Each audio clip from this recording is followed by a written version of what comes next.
welcome back to the Me, Myself and Hopefully You podcast. My name is Tariq, a 19-year-old university student who didn't know what he was doing with his life and so decided to start a podcast where I interview guests from an array of backgrounds and learn more about them and their story. And hopefully by learning about them, I can figure out what I want to do with my life and be able to create my own story as well. So if you're interested, or maybe you can even relate, then make sure you hit that subscribe button so you don't miss new episodes of the podcast right here every Sunday, or on Spotify, Google Podcasts, Apple Podcasts, and all other podcast platforms. I said podcast quite a lot there. Today, we got a bit of a long episode. It was meant to be an interview, ended up being sort of my casual conversation ones, which tends to sometimes happen, where we end up going on to talk about capitalism versus socialism, which is a mental, extremely long episode. So make sure you listen to it all, because it does get very, very political at the end, where two people who have no idea what they're talking about, or I guess one person who has no idea what they're talking about, we end up getting into a debate about capitalism and socialism. But before all that, a bit more interesting stuff. We talk more about social media and how my guest at this time has grown many social media accounts, including one which has got nearly 300,000 Twitter followers. He is the founder of the Didn't Happen of the Year Awards Twitter account, along with State of LinkedIn and many other social media accounts. He's a great guy. He's got very strong political beliefs, and we have a chat about that, like I said. And yeah, I hope you enjoy this episode. So without further ado, my guest at this time, it's Harry Barnes. So, Harry, I want to start off with some quick fire questions, just to get to know you a bit more. These are a bit random, so I do apologize if they throw. I guess the whole point of them is to just catch you. I don't know what the phrase is. Basically, it's just surprise you a bit. The first quick fire question is: who would you consider in your life as the role model? If you had to pick one person, who would be your role model? God. God wasn't the answer, by the way. I don't believe in him. Oh, wow. Really, I'll catch me off guard. It depends, different stages of life, different role models. So now it's probably, if you want in one person, it's hard. I'd say right now in like my career, for example, I quite often look at like leaders in my business. So nobody that you'd know. But if you're talking maybe celebrities or famous people, you might be looking at your I guess your entrepreneurs. No one in particular rings a bell, but just entrepreneurs maybe. Okay, so we'll get. I'll definitely ask you about that. I didn't know you had your own business or whatever. I'll ask you about that, and obviously, we spoke before we started recording about you getting your first place. So hopefully, we'll be able to have a chat about that as well. My second quick fire question to you is random one. What is the last thing that's on your camera roll? God. I can tell you what it is. It's a photo of my new bedroom furniture that arrived today. Oh, so, okay. Ready to send my mum, who's very proud. Yeah, no, I bet. How old are you? 25. But I look about 17. Perfect. If you saw me on a night out, you'd be asking for my ID. Yeah, no. Do you know what? You kind of look like Donny van der Beek. I've just realised that now. That's all right, because actually, I'll be honest, I need to wash my hair right now. So I don't know if you, when you're filming this, I don't know if you're filming it and it goes out as a video. I hope not, because I look like shit. It does. It goes out as both. It goes out on video, brilliant. Yeah. So everyone will see that I look like shit. I don't normally look like this, but I'll take Donny van der Beek. Donny van der Beek's a good-looking guy. Yeah, I'll take it. I'll take it when I'm looking like this. Yeah. About him as well. I'm seeing. I've got a dodgy camera angle. I'm wearing a jumper. Basically, I finished work like 10 minutes ago. So I'm like, normally I'd go for a shower or something. So you're a good-looking guy. It's fine. Donny van der Beek, guy. You're a good look. It's fine. Are you flirting with me? I might be, right? Well, you might be. But, you don't want to sort of say that you're flirting with someone. I'm making. No, of course not. Yeah, make it really weird and awkward. And you got a house. That makes you from a 7, 9. Because you've got your own house. Like, you see, now you've got to work out if I'm trying to flirt back or if I'm trying to get you as a tenant in my spare bedroom. Yeah, if you're going to charge me, then I automatically know that thing, because if we were together, you wouldn't charge me. Okay, I won't charge you rent, but I think you should pay your fair share of the bills. That's a fair point. By fair share, all of them. See, I'm not comfy with doing all of them. How about I cook the food and you pay the bills? But you see, I've learned how to cook. I've been to Iceland. I can put chicken nuggets in the freezer.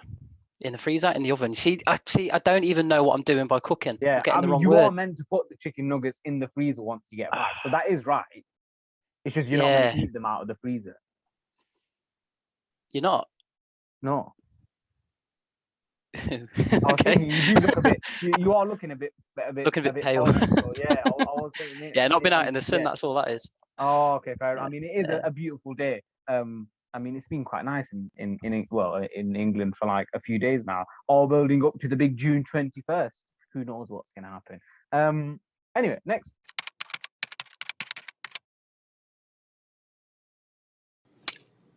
Next quick fire question. I got completely distracted there. That's Quick fire, complete detour. Yeah, I know. Exactly. It never ends up being quick fire because I'll just shit about some other random stuff. I think that's the first time I swore on this podcast as well. What was I Bring saying? the best out of you. Anyway, next quick question, I guess, is if there was a house fire, and it's in I mean, you've just got your new house, so it wouldn't be very a new place, so it wouldn't be very good. But if there was, and you and anyone you lived with, potentially me, survived, yeah, and any pets or whatever, they all came out okay. But you could only keep one thing. What would that one thing be? And you have your phone and your laptop because everyone always has their phone and their laptop. So got my phone and my laptop. Oh God, what do I have? I mean, I could give you a boring answer and go down like, oh, I'd keep, something from a relative who's passed away, so keepsake. When I ignore all of that, because that's all like, whatever. I would take. In fact, I've got it with me. I don't know why it's in my office. I really don't. Winnie the Pooh. Yeah, this was my teddy from when. You know what? People are genuinely going to think this is rehearsed and scripted. It's honestly not. That I don't know why it was there. This is the teddy that I was given the day I was born, by my godfather. So this is 1995, and when I was a kid, I would take it absolutely everywhere. And we were driving down a motorway in France when I was probably about 3 years old, and my older brother, about 8 years old at the time, maybe, he had another teddy. He wasn't Winnie. If I didn't have Winnie, I'd be screaming the place down. And parents always dreaded the day we'd ever lose him. And then next thing you know, there's a teddy bear flying down a French motorway. Parents really worried and thought that it was Winnie and thought their lives are over. And my life is over. Turns out I launched my brother's teddy bear out the window in France. Oh, what, throughout the car? Yeah, launched out the window, probably in an argument or something. Do you remember that, or just you got? No, I mean I've heard the stories a lot about how that was like the holiday nearly ruined, and it probably would have been ruined. It probably apparently it was really bad if I didn't have Winnie. Whoa. So what about you? So how did your brother react? Did he just start screaming and crying or whatever? He probably hit me or something like that. He's you don't blame him. But I mean, if someone stole my bear, mate, they're getting whacked in the face. Yeah, it wouldn't surprise me if it did. To be fair, it was that kind of brother relationship in that way. We just fight all the time. So I don't know why I launched it. He probably did something I shouldn't have to a 3-year-old, like screaming in the back of the car. Yeah, he was about 8. He was like 4 or 5 years older. So you just basically grabbed it and I was like, forget you. I'm just going to launch it out. What are you going to do? Hit me? I'm a toddler. Exactly. I remember they were the words I said. Yeah. Oh, yeah. You were like, I'm what, mate? I'm what? I'm what? And you just protected your Winnie, making sure that you didn't take him back. I'm surprised. If someone did that to me, I mean, if someone did that to me, I'm doing it back to them. Yeah, no, I agree. I am genuinely shocked because, especially knowing my brother now, I think he'd do that now, even as adults. I think if I threw something of his out the window, I think he'd probably launch me out the window. But have you ever watched Friday Night Dinner? In the early days, yeah. Yeah, okay, so them two, yeah. Adam and forget his name. No, is it Simon? No, it's not Simon. Adam. Simon's the actor. Yeah. I can't remember what his Adam name is. Yeah, the brothers. It's a little bit like that. The 2 brothers. I don't know if you've ever watched the episode of where one of them finds out that the other chucked his like bear or something in the bin, or something like that. And then when they found out, the other one tried to basically find the other one's bear or something like that. And they basically tore the whole house down trying to find it so that they could just they could get rid of it, essentially as an act of revenge. I feel like that's That really good episode there. was written on my life. Was That it? episode was written Based on, on Harry yeah, Bonds? they came to me, Simon Birds and the acting cast came to me, and he was like, right, so I need to relive your life. So yeah. Okay, they were like, we just want to live Harry Bond's life. I mean, there's something tells me that didn't happen. And see, it's interesting. I say those words, and I'm sure you'll know it's a brilliant segue there. I mean, my brain. That was very good. I'll rate that. Yeah. I'll rate that. Why did I just say that? Why did I say that? Why did I say that? I think that didn't happen. Harry, if you don't mind, could you just quickly introduce yourself? Yes, myself or the account, or a bit of both? Whatever you want, mate. Sure. So so I own the account that you either love or hate, or probably haven't heard of. That didn't happen at the Ear Awards. I think a lot of people know of it, which is quite a strange feeling. I think a lot of people know of it, and I think just as many people hate it as enjoy it, and that's also a strange feeling. But yeah, no, it's a Twitter account predominantly that basically calls out bullshit on the internet. Yeah. You say that people probably don't know about it, but it's got like nearly 300,000 followers. So a lot of people will know about it. And I think, to be fair, I think the people that don't like it are usually the people who end up chatting a load of crap on the internet anyway. And getting called out isn't sort of the thing that they want. So before we sort of talk about that, I want to just get to know you a bit more, and sort of on a personal level before we move in together and have kids together and whatever. I want to get start to know cooking you. for me. Exactly, yeah. If that's what you want. You mentioned obviously this is actually no. You mentioned before we started recording that you moved into a new place. You got your this is the first time you've ever had a place. You also have a business. Could you tell us more about that side of your life? Yeah.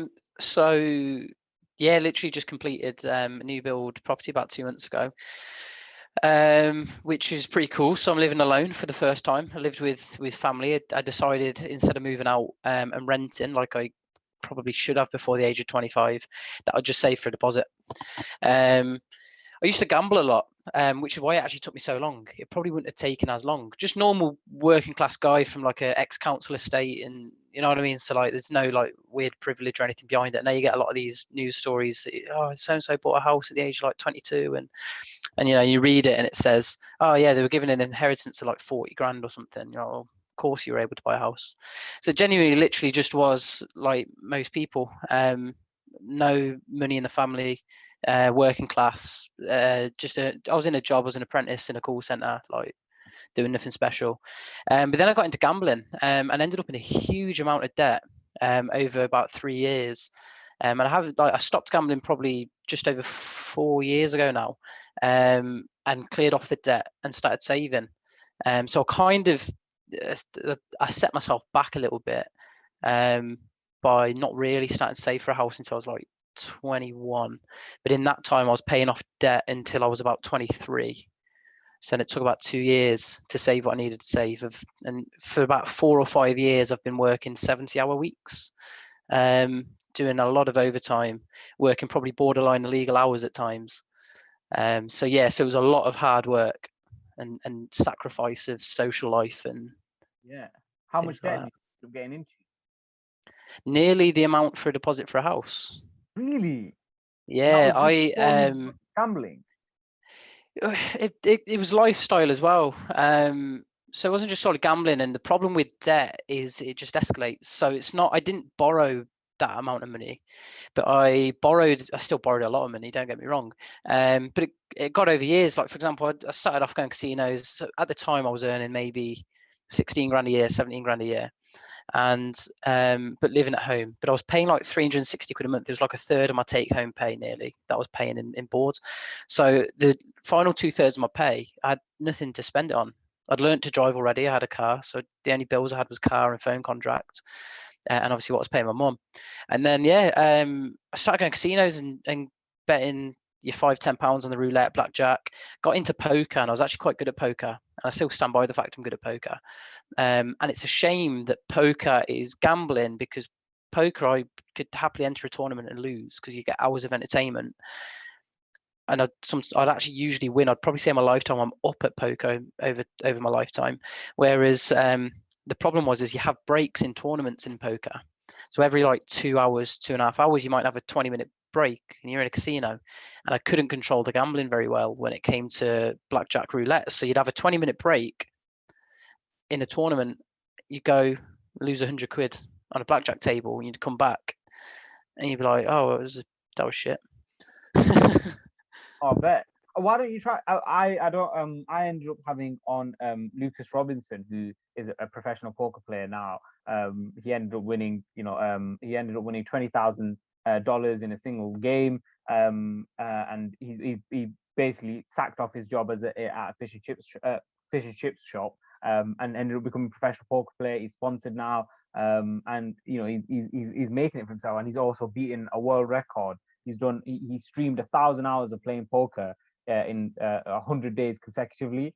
And I had him on the podcast a few weeks back, and we were just chatting about poker, and he was saying that poker is seen as gambling, but for him it's a lot more mathematical. And obviously he's a professional, so he's very good. But he does it. He plays on sort of the online poker games, or I can't remember what they're called, like poker stars and stuff like that. Why don't you try one of those then? Because then I guess you can't. If you take a 20-minute break, you're not in a casino. You'll be at home. So the problem for me with the gambling was it wasn't so much I couldn't afford it, although that's when I realized I had to stop.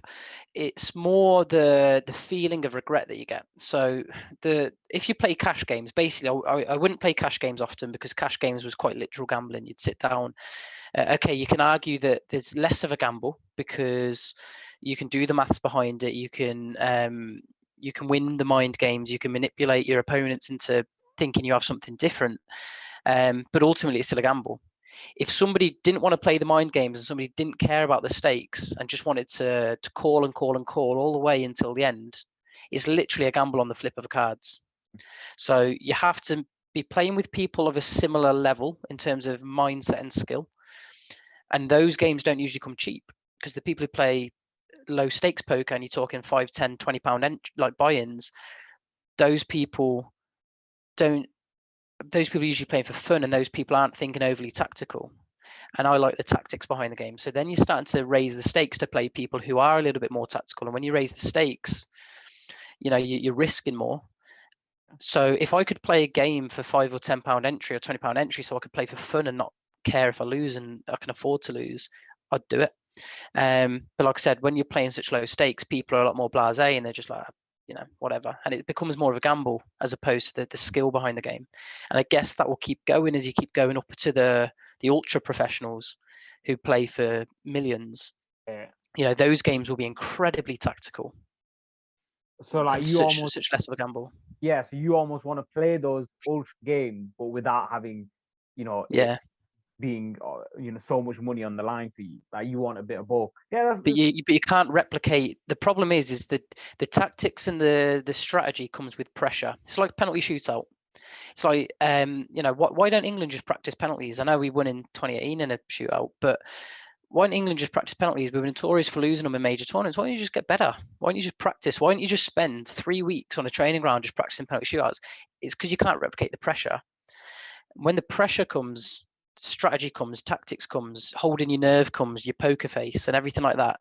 And it's the same in poker. Is the pressure comes with what's at stake, and what's at stake then determines the type of strategy and how relaxed you want to be. And then it also weeds out people who aren't thinking on that level. So yeah, I'd love to replicate the pressure and the strategy and the tactics behind a higher stakes game, but play for lower risk or no risk at all, just for fun. Well, but you can't. Well, that's the thing. You can't really do that. I don't know if you're familiar with the True Geordie on YouTube. He plays he's sponsored by Poker Stars, and so him and his friends play poker, but they don't lose any money. None of their money is on the line because they stream the game. Poker Stars funds everything. So I guess that's probably the closest thing, because all of them want that $3,000, $4,000 cash prize, but then there's no sort of gambling element to it. If they lose, they don't actually lose anything off. That's probably the closest thing you can get to that. Yeah.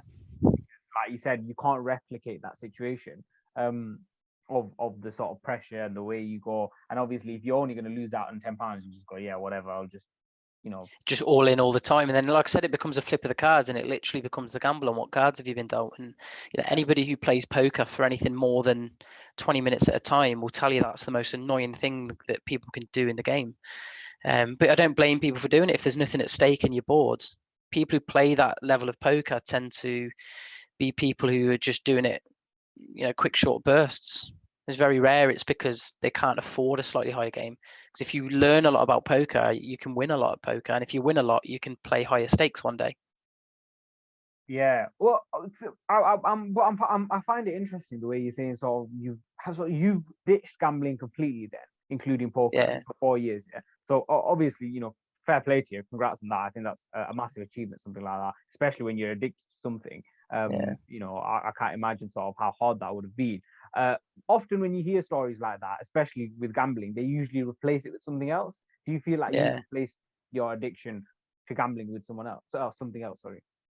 It was interesting you accidentally said someone else, because actually at the time I stopped gambling, I'd got into a relationship and was never interested in relationships before. So I had a girlfriend at maybe 21, probably my first one.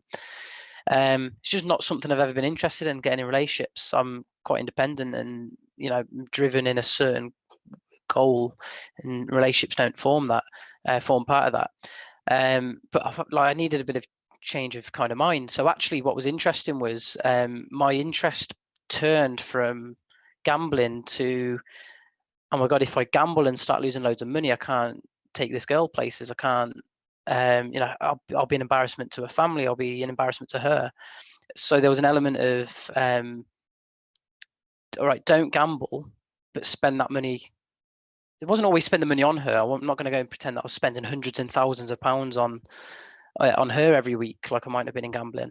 But it allowed me to take her on dates, allowed me to take her on holiday, allowed me to, spend money on myself as well, in amongst all of that.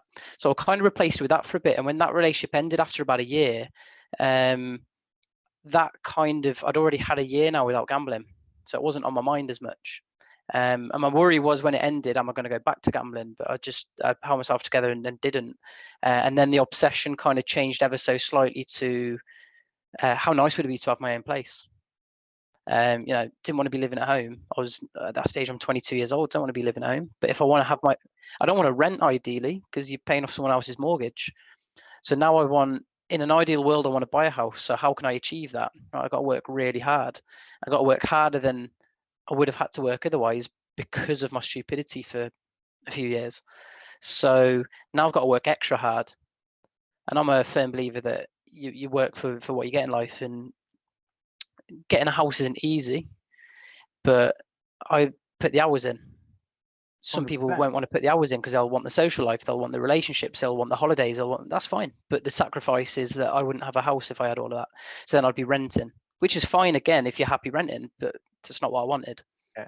I mean, people want to rent, some people don't. I mean, fair play to you again, because it's like it's already hard to buy a house anyway, especially at, I mean, I know you said, oh, by 25, I would have had the house earlier, but I think at 25, having a house is crazy. The idea of me having a house in less than 6 years' time, it would be mental. I would love to have my own house, and hopefully I can. How old are you?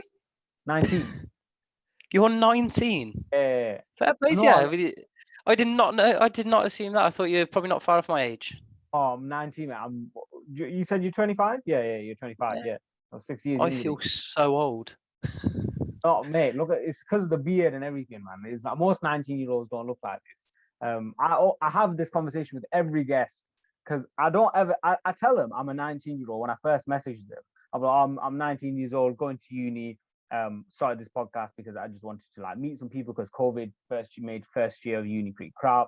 And I just basically wanted to meet people and hear some interesting stories. And they always forget that, because then they see me and they assume I was probably like 25, 26 or whatever, and he's just doing a podcast. And then I go, yeah, no, I'm at uni. And they're like, wait, how old are you? 19 years old. You're 19. It's the exact reaction. I get it Yeah. I used to get it all the time when I was, but now that I'm turning 25, it's like, oh God, it's like I'm actually really old now. Oh yeah. No one overreacts at my age. Sometimes they'll say you look younger, but no one's like, you're only 19. I used to get it all the time. Oh, you're only 19. You're doing that. Now it's like, oh, you're 25. Yeah, you probably should have your life sorted. Right. Mate, I hate that. I hate this sort of idea that people have of, at 20. I'm now of the belief that that there's no time where you ever have your life sorted. If you can ask 50-year-olds and they'll be like, I'm still trying to figure it out. I had one guy who's about 65 years old, and he said, I still don't know what I'm doing. And he traveled all over Africa. He's had several jobs. He was an entrepreneur. Then he became a farmer. Then he lost his farm because of a civil war. Then he got into prison in Zimbabwe. Then he got out of prison and then became a farmer again. Then he moved to Canada, and he's still like, I don't know what I want to do with my life. And he's 65 years old. So there's no point in me going, oh well, by 30 I want to have figured it out. Like, I agree. I don't think you'll ever figure out. But you know what's crazy? I'm at that age now where you start comparing yourself to people who are younger than you, and you're like, I never used to, but I look at people like, footballers like Phil Foden going the Euros and like he's world class, and I'm like, that's horrible. Like when I was leaving school, he was just starting year 7. That's just like, it's just outrageous. And I'm at that age now where it's like, I could go do something amazing. I could go and cure cancer, and you go, it'd be 20 in the papers. It'd be 25-year-old man cures cancer, and you're like, I used to read articles about 25-year-old men and think, well, yeah, you're an adult. You're meant to cure. You're an adult. You should know how Yeah, to if ever you're going to cure cancer, why not in your 20s? Like, so, but now I'm at that age, and I'm like, if I ever achieved anything, it would just be, I'd be a man, and I don't even like that. That's a weird feeling. Like, I sit in my head, I'm a lad, or not quite a boy anymore, but you're like, man, 25-year-old man, 25 caught shoplifting. I walked out the shop with a bag of crisps I forgot to pay for. You know what I mean? But you'd be in the paper as that man, comma, and whatever the number is, and I'm like, I don't like that. I get it. I 100% get it, especially with the football thing. I remember I used to always say I'm dreading being like 19, 20 years old, because that's when like the real young talents start basically coming up. And I think I was like, I think I was around 16 or 15, I think, when Rashford came up, and he was 19 years old. And I was thinking, bloody hell, he's only 4 years older than me, and he's scoring a hat-trick at Old Trafford.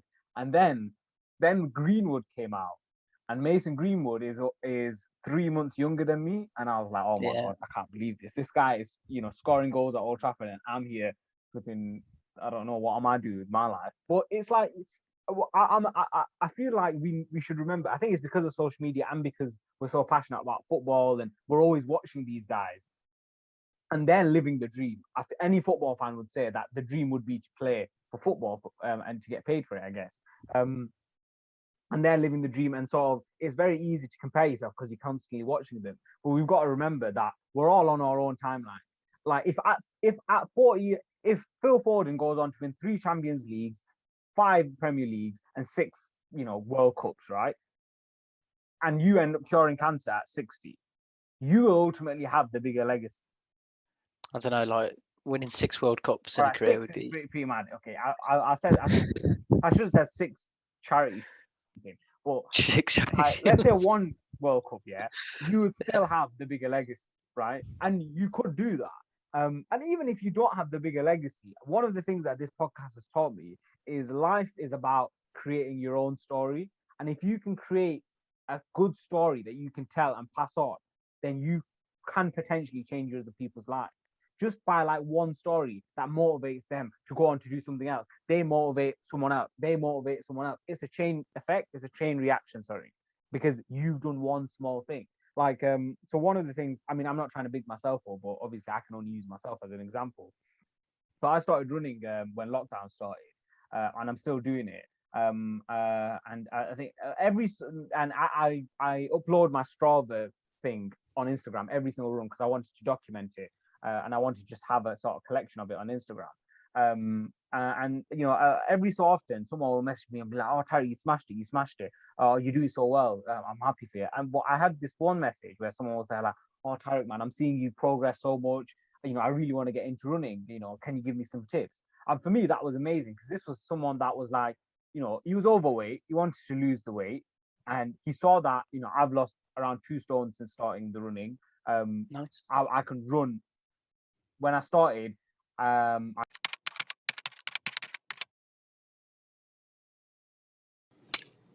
couldn't even run for like 5 minutes non-stop. Now I've ran an hour non-stop. It's like the best thing. It's like one of my biggest achievements ever. I don't know, it's not massive, but for me it is. And it's like the fact that I have kind of inspired someone else to go on and start running a bit, even if they don't do it, forever, they might end up finding out that cycling is better. Like those little chain reactions, those stories that we build up are what matters. Like, yes, Phil Foden might give you an amazing moment on TV, and that's his story, but we shouldn't compare ourselves with the stories they're creating, because ultimately they might leave a bigger legacy behind, but that doesn't make you worth less than that doesn't make them worth more than you, because you'll have some bigger impact on someone else, even though they'll have a bigger impact on more people. Does that make sense? I'm just chatting a lot of bollocks here, basically. All I'm hearing is, I wish I was Phil Foden. I mean, I do wish I mean, if guess I how was long Phil Foden can run for? I'm joking. Exactly, No, that's pretty cool though. Like, well done, like 2 stone over lockdown. That's nice. It was crazy. It's like one of my biggest achievements, and I'm so proud of it. But it's like, yeah, like I was saying, life is about creating your own stories. It's not about comparing your book with someone else's, I guess. But someone said that to me, I can't remember, and it was a really good quote. I basically misquoted them, but it was a good saying. Anyway, like I said, I was just going to basically chat a load of bollocks in this podcast, and I knew that was going to happen. You mentioned the 70-hour weeks, right? And Yeah. you also mentioned a business. So what is it that you do during the week? So in the week, I do something boring that I find interesting. I won't name the company just because I think it's smart given what I do on social media sometimes. But I'm a team manager in an energy company. And I like the corporate world. So it's quite a corporate company. And for a lot of people that'd be quite boring. Working in the environment I work in would be quite boring. Working in the industry, probably even working at the company I work for, you might find boring. I really enjoy it. I like I said earlier when you asked me in the quickfire who you maybe motivators are or inspiration type thing. I think at the minute a lot of it is the leaders within the business I work for, whether that's people I work with parallel, whether that's my direct manager or people above him. I asked for a one-to-one with my CEO quite randomly in January, just hoping to get one, and I got one, just to talk about development and things like that. So I love to learn leadership skills, management skills, again, things you just might find really boring, like just how to develop people, how to motivation techniques, commercial awareness, all of that stuff. I think people who are in similar jobs and passionate about their job actually probably are weirdly geeky like me, but for a lot of people that's a boring job, and while you chase your dreams. So for me, I'm not chasing my dreams. This is kind of, I wouldn't say this is quite my dream, but I definitely enjoy the path I'm on where I work. But parallel to that, yeah, I started a little social media business, which is probably how you've come across me. And that just involves pretty much Twitter, just loads of satirical Twitter accounts, just taking the piss out of everything. Yeah, you've got a couple, haven't you? How many have you actually got altogether? If you think it's mad that I don't know off by heart, I think it's 6. You got 6, and so how many people run them? Is it just you? I got another lad. He'll love the shout out. He'll probably listen to this. I'll be honest, I probably won't, not because I don't want to listen to your podcast, but because I hate listening to myself. But Brooke Smedley will definitely be watching this, and I'll get a text message as soon as it gets to this segment. I'll get a text message. Hi, Brooks. Yeah, hi Brooke. Brooke's been a massive help. I'll boost his ego a little bit while he's here. He originally basically I used to do similar stuff on Facebook when I was in like year 11 and started college. It was all around like football banter accounts, and one of them was called Outpacing a Fat Kid and Thinking You're Theo Walcott. And another one was called, great name, right? And one of them was called like Can You Hear the Preston Sing? After the chant on the Inbetweeners movie. So we had like a really weird when I say weird in a good way, it was like a weirdly close kind of community, football community of like 20,000 ish people. And we used to do crazy stuff as kids on that. And we did like I think it was a 12-hour live stream, and we raised like £1,000 for cancer research at the time. We did like a Eurovision where we got like 50 different countries, and we got 50 people, followers, to randomly be given a country, and they had to send in videos of them singing. It was like the night before the real Eurovision. Okay. And everyone sent one in, and I got, genuinely at random, I got England, so I did Robbie Williams Candy. So I videoed myself singing Robbie Williams Candy, like absolute taking the mick, and we just created some really randomly unique stuff. And Brooke, I met Brooke through, he was a fan of all of that. And I used to play people on FIFA, some of the accounts fans, because we used to do wager matches on FIFA Ultimate Team, and I used to be really good at FIFA, and I'd take all of my like followers, I'll just take all their coins because I just beat them.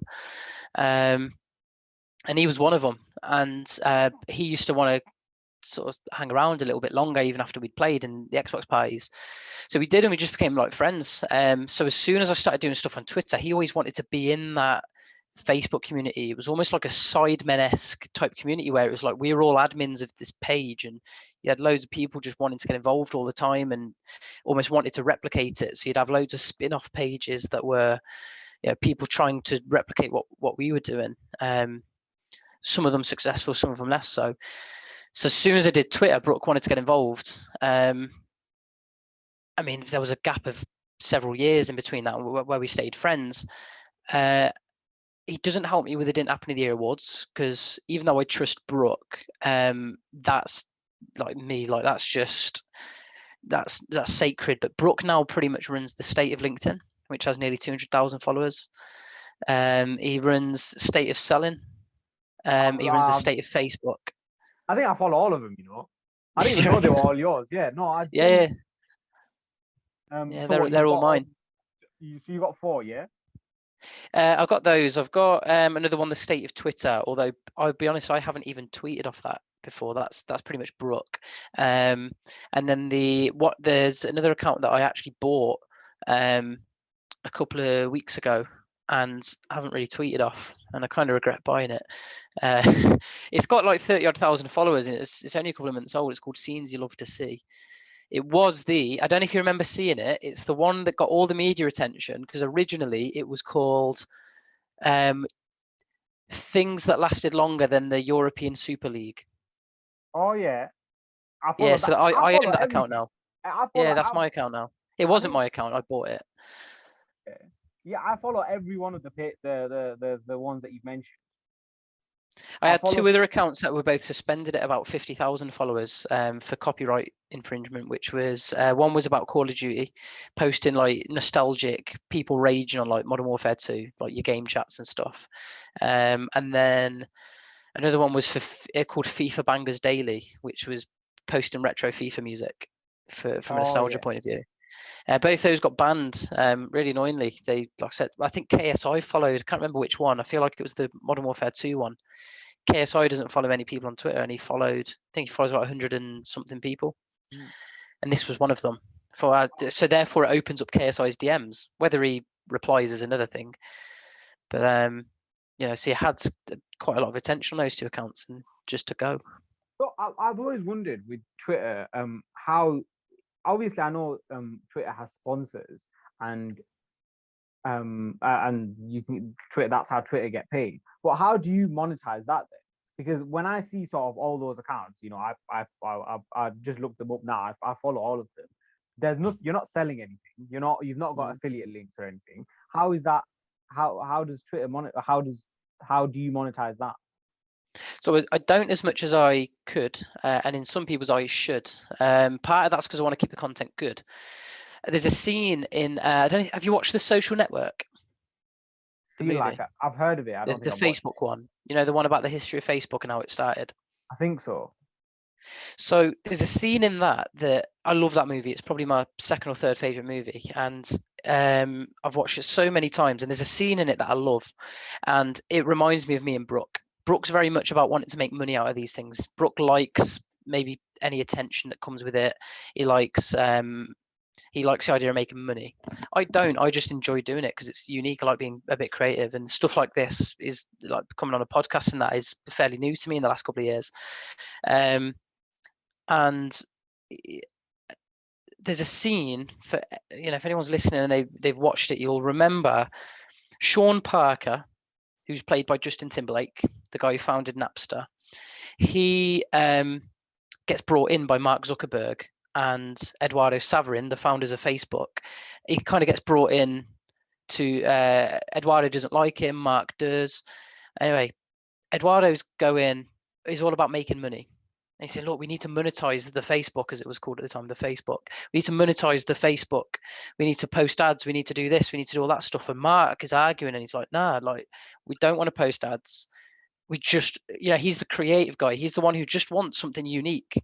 He just wants to do something that people enjoy using. And he wants it to get bigger and bigger and bigger. And Eduardo's going, we need to monetize. Anyway, they bring Sean Parker in, and they're at the bar drinking martinis and stuff like that. And said, Sean, what do you suggest?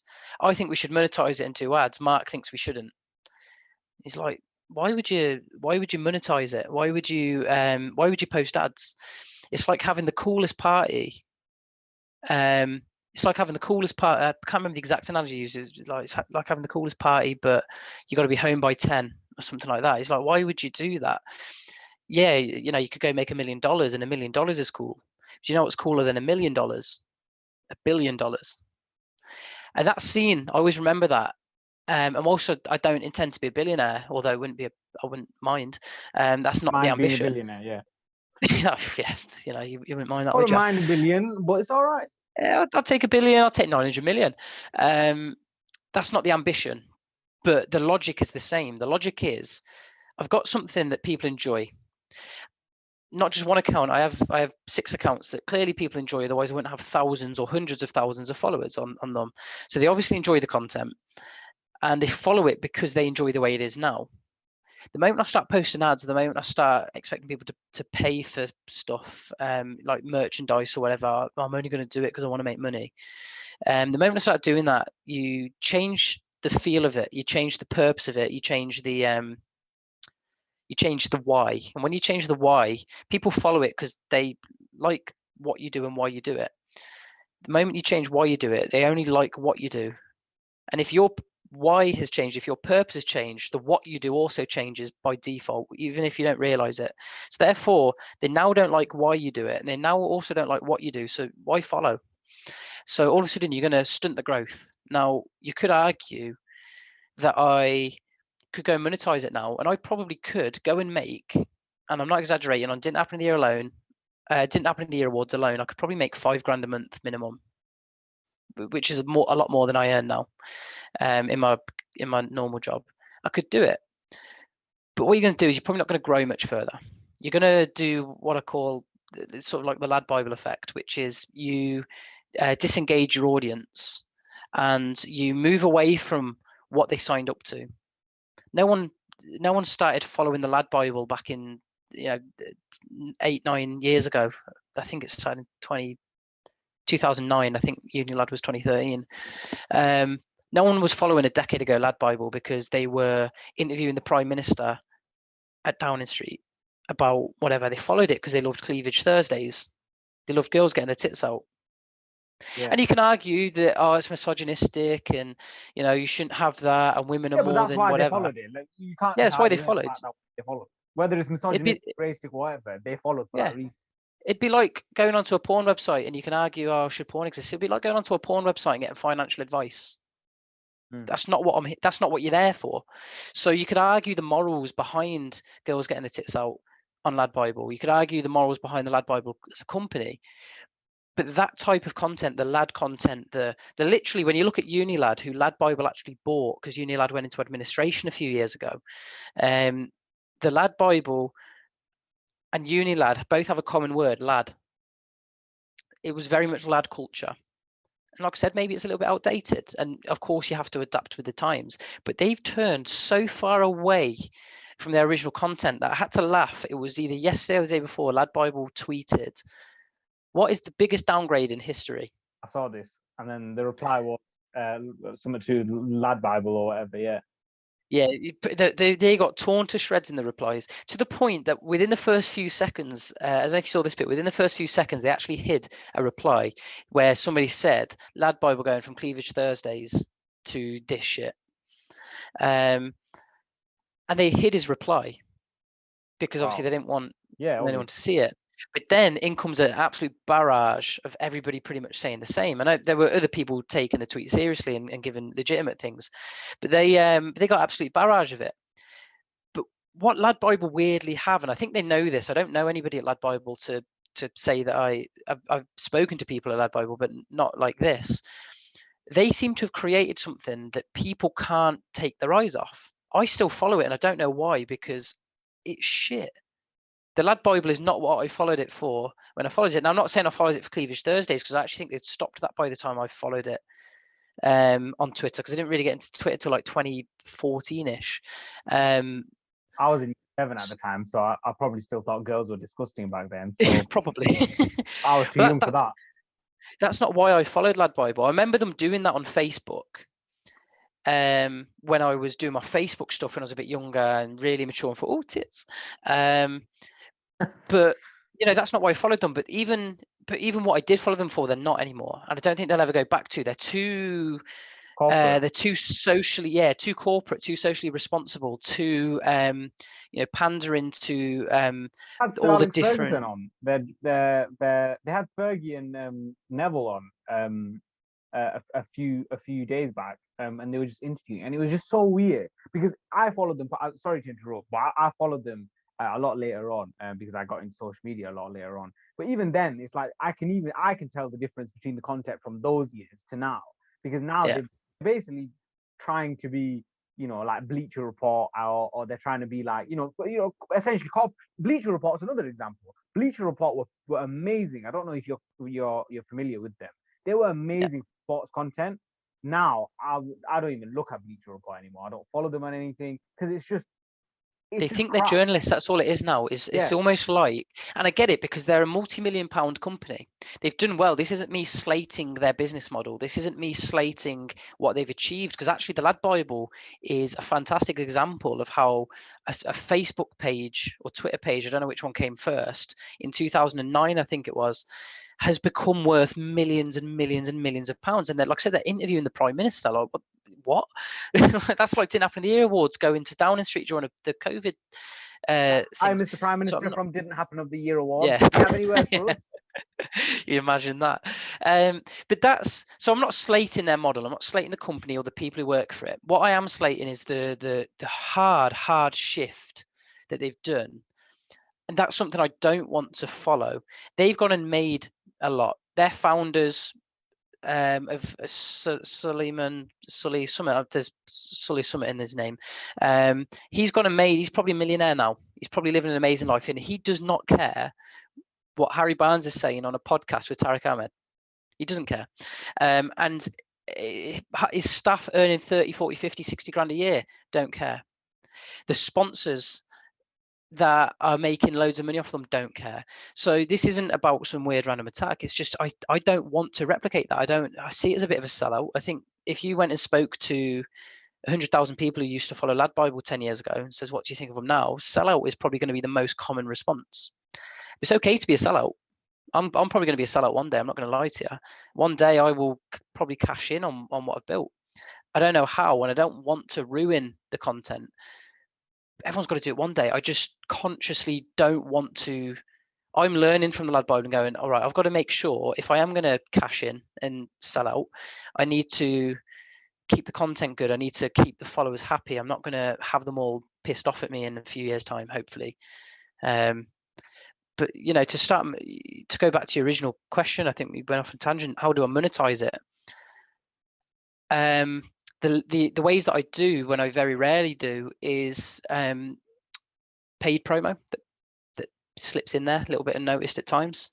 I did a FIFA competition for a new sports company. They wanted to give away a copy of FIFA to a load of my followers. So they paid me to do a competition. and it was basically retweet this and follow the account, and you can go and win a copy of FIFA on release day. And it went and tripled the followers. I think they went from like 250 to 750 or something like that, which I was a lot smaller at the time as well as a page. But it was successful for the company. Someone got a free copy of FIFA. No one died. And you got paid. And I got paid. So I don't mind doing stuff like that. My followers benefit. Football Manager they don't pay me, but they give me a load of free copies of Football Manager every year to give away by doing those types of competitions. Just who do you think is going to win DHOTYA 2021? You know, comment, reply to this and retweet to enter. And they give me a free copy every year, which is nice. But bearing in mind, I would usually play it every year. So I get stuff like that. The BetVictor betting market, the irony, right, with the gambling. But I don't think gambling is the problem. I was the problem. I couldn't handle gambling, which is my answer to that before you do ask. Yeah. I get the hypocrisy. And I'm not saying that there's not an element of hypocrisy, but I was the problem with gambling. It's like banning alcohol. It's like saying, oh, you should never advertise alcohol because there's alcoholics in the world. Well, okay, but that's the alcoholics. I can drink sensibly. You know, a lot of people can gamble sensibly. Just because I had a problem with it doesn't mean that nobody should see it. So I make money off that. I don't make money off people's losses. That would be morally wrong, in my opinion, and very hypocritical. So I don't make money off anyone's losses. All I get is a bit of a commission on signups. It's not as much as people would think either. I think people look at it and go, oh God, you've got a sponsorship deal with BetVictor. I've not. I've got an affiliation deal that just fits in perfectly. And they do a betting market every year. My research has shown, and I could be wrong with this, but my research is showing that this is the first time that a betting company has worked with a Twitter user to create a betting market on Twitter. Now, Richard Osmond? Who's the guy off Pointless? Richard Osmond? No, not Osmond. Richard Osman? It's the guy not Richard. I think it's Richard Osman. It'll be Osman, yeah. Yeah, off Pointless. He did the World Cup of Crisps, which had a Betfair exchange betting market. Now that's people offering odds to each other. This was the first time that a betting company has worked collaboratively with a Twitter user to create a betting market on the outcome of a social media event. The first time in my understanding social media history, which is incredible. So I'm like, yeah, for me, that it's not about the money there, and it's genuinely not. Like I said, I don't get enough to make it worth the money. That for me is something that no matter what anyone does now, I've done something unique with that. That wasn't ever suggested by anyone else. That was an idea I had in my head, and I can be proud of the fact that I brought it to fruition, and the fact that a multi-million-pound huge betting company like BetVictor really enjoy it. And hopefully I'm not crossing the line when I say this from them, but they told me that one year, I can't remember what year, they took more bets on Didn't Happen in the Year Awards than they did the cricket over that over the same period. Wow. Not necessarily more money. I don't know what the money was. I don't talk to them about figures because I'll be honest, I'm not that bothered if they make money or lose money. I'm always curious about the volume. Do people care? And they do. And it's a £10 maximum bet. And if you lose a tenner, it's not the end of the world, I'm sure, to the people who are staking it. It's a bit of fun. And more people bet on it than bet on the cricket. That's crazy. That's one of the biggest sports in this country, especially. And more people bet on. I mean, that's incredible. I mean, just based on everything that you've just said there, what I particularly admire about you, Harry, is you're very you're very self-aware. Because you're always saying, I understand I can be a bit hypocritical here, or I might be a sellout, or I'm not, trying to slay lad Bible and whatever. But I mean, it goes back to the sort of point, because you're so self-aware. I think you could still. I'm not saying that you should try and monetize it loads. And you did make a good point in the fact that these lot think that they're journalists. I don't think it's that they think they're journalists. I think they're trying to be celebrity journalists, which is a new sort of thing over the last 10 or so years, where you're having these journalists who don't want to be journalists because of the old reason why journalists wanted to be journalists, which was they wanted to break the news. They want to be journalists because that's a great way to get known and famous. I don't know your opinions on Piers Morgan. I have a bit of a 50-50 opinion on him, but he's a perfect example of sort of a celebrity journalist. He wanted to be, known amongst the celebrities, and now he's always saying provocative things. The vegan sausage roll thing is a perfect example. He came out 2 months later and he was there like, I didn't give a crap about the vegan sausage roll, but guess what? It got me clicks, got me more well known. Do you want to know something interesting about on that link? While you're on that with Piers and the vegan sausage rolls, go on. Have a guess. I have a guess which Newcastle-based bakery has the same PR company as Piers Morgan. No way. Yeah. Greggs has the same PR company.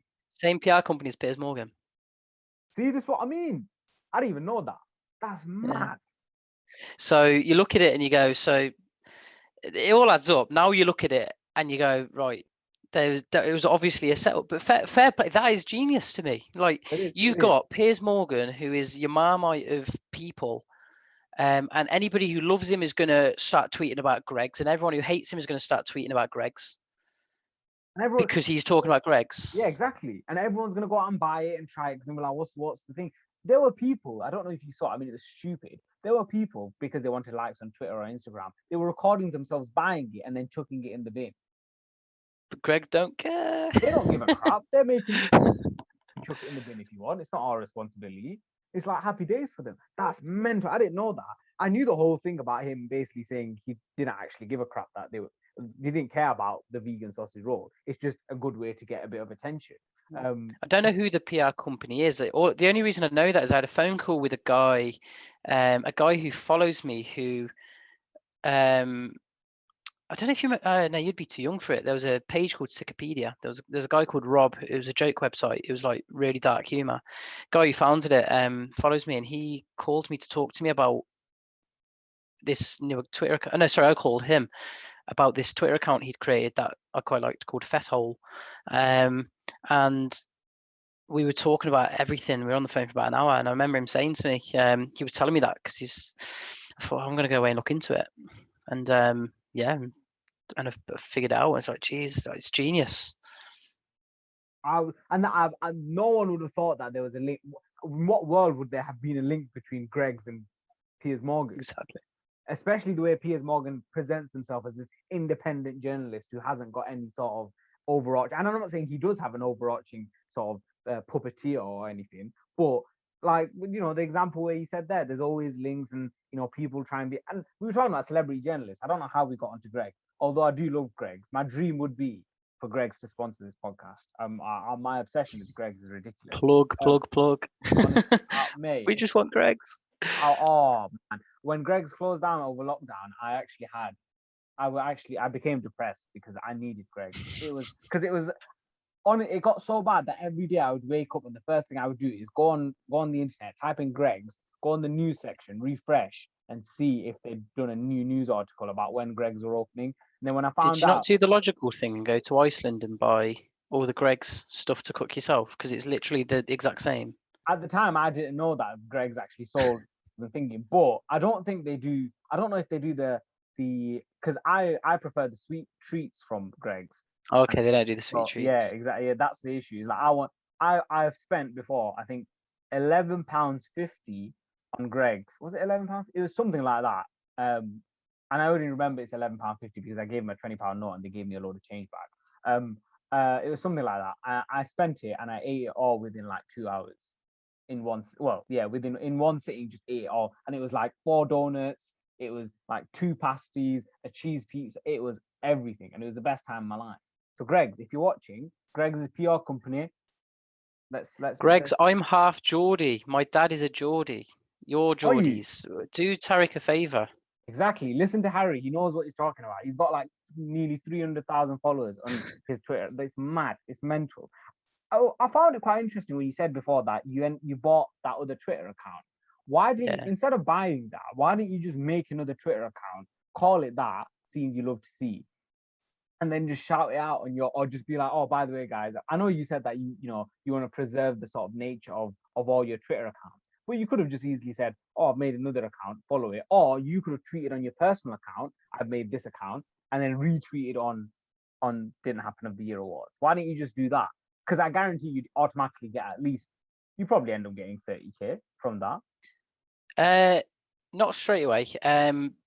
But the logic's kind of there. But the hardest part about creating a Twitter account, and obviously I've created several, so I've kind of been through this cycle a few times. The hardest part is people are sheep. People are sheep. Not, and that's not from a weird conspiracy. And I know that word's thrown about a lot in the pandemic in all the wrong ways. But people are, and people follow the crowd. And if you see an account that's tweeted something funny that you really like, and it's got 30,000 followers, you're more likely to follow it because you go, oh shit, 30,000 people like this, and so therefore, you know, it's quite popular, and I like what's popular. If you see someone who's got 150 followers that you quite like, it's quite hard to find those early adopters. And you know, there's a genuine graph. I think it's like 12.5% of the population or something are what's classed as an early adopter, which is somebody who's happy to stand up from the crowd. They want to be the first. They want to go against the norms. They're the people who stand outside Apple when they release Apple shops when they release a new iPhone, and they'll camp there for 24 hours to be one of the first to get an iPhone instead of waiting a week to go get one off the shelf. They're the people that you need to target when you create a new account, is the people who are happy to be the first and step out from the crowd. And they're hard to find. So you retweet something in Up in the Air Awards, it tends to do quite well, especially if it's interesting, funny content. But you need a bit of a foundation, ideally. So to buy an account that has 30,000 followers, 30,000 followers grown within about 3 weeks organically, you go, okay, that makes sense. So I've got 30,000 people genuinely interested. Therefore, the engagement in those tweets are good. So when I do retweet on Up in the Awards, it doesn't just have 12 likes and 2 retweets. It's hopefully got a couple of 100 likes and 50 retweets. And therefore, the kind of sheep mentality of just following the crowd is, oh, loads of other people have liked and retweeted this. That's why viral tweets go more viral. Number one, they get more exposure by the nature of going viral. But number two is people are happier to associate with something that their friends have associated with, as opposed to be the first one to get involved. It's interesting you say that, because you always hear sort of like especially on YouTube, of YouTubers saying, you know, people that have got hundreds of thousands of subscribers, they go, the first 1,000 is the hardest. Yeah. And then after you get that, you start getting momentum. And it's weird to think, because it's like, well, 1,000 people is way less than 100,000 people. How can it be easier to get 100,000 than it is 1,000? But it does make sense of the whole sort of people want to like, you know, join the crowd, and they see something and like other people have joined it, so obviously they're gonna, but if they've got only 150, they're not going to follow it. You said there that you should try and target, and this for me personally for the podcast, I guess, since you know you're a social media expert and all that, you said there that you need to target those, especially when you're small, you need to target those that want to be the first. How would you go about in targeting those people? Because surely they're like, want to be the first. Yeah, so it depends. If I've got the backing and the power behind the accounts I have, and therefore you just retweet stuff, it's just really easy. I just retweet it and hope that I find some of them. If you don't have that, it's really, really difficult. There's no easy way around it. You've almost got to get a bit lucky. What you've got to do is you've got to. It's the whole logic of the rich get richer. Take followers away and turn about money. It's a lot easier to turn £1 million into £2 million than it is to go from £1 to £1 million. And the idea is it's the speculate to accumulate. So I got like, I think I got like 5,000 followers on my personal account, something like that. If I didn't have any of my other accounts, I created another account. I might retweet it on my personal and hope a couple of my friends like it. The more friends you have, the more friends are there to support you and back you up and maybe retweet it and be the first followers. Then you got 10 followers, maybe 20 followers. They retweeted to a couple of their friends, and then you got 25 followers, 30 followers.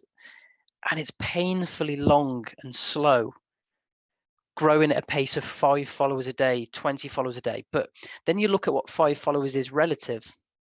5 followers relative to 25 followers is a growth of 20%. Oh, well done, you've grown your account by 20% today. 5 followers when you got 100,000 followers is nothing. You might as well class it as you've not grown at all. So if you can grow your account by 20% each day, it's like you're actually doing quite well. Yeah, exactly. Compound interest. It's the exact same logic. So you're going to grow followers. The next day you've then got 30, so you're going to go get 6 followers, not 5. So you're now on 36. Now you're going to get 7.2 followers. I don't know what that 0.2 is. It's probably someone's like kneecaps. But but then you're going to keep growing, and then every day you're going to go 6 followers, 7 followers, 8 followers, 9 followers, 10 followers, and your follower count will go up and up and up. You just got to have the patience. It's not easily done, and I didn't have the patience, so I actually bought Didn't Happen in the Year Awards when it was tiny. Did you? Yeah, it was. You're not the founder of it then? No, it weren't my idea. I liked the idea, but the format that you know it now is my idea. But what it was originally, the only similarity really was, apart from the logo, which I've never changed from when I bought it in January 2018. I bought it.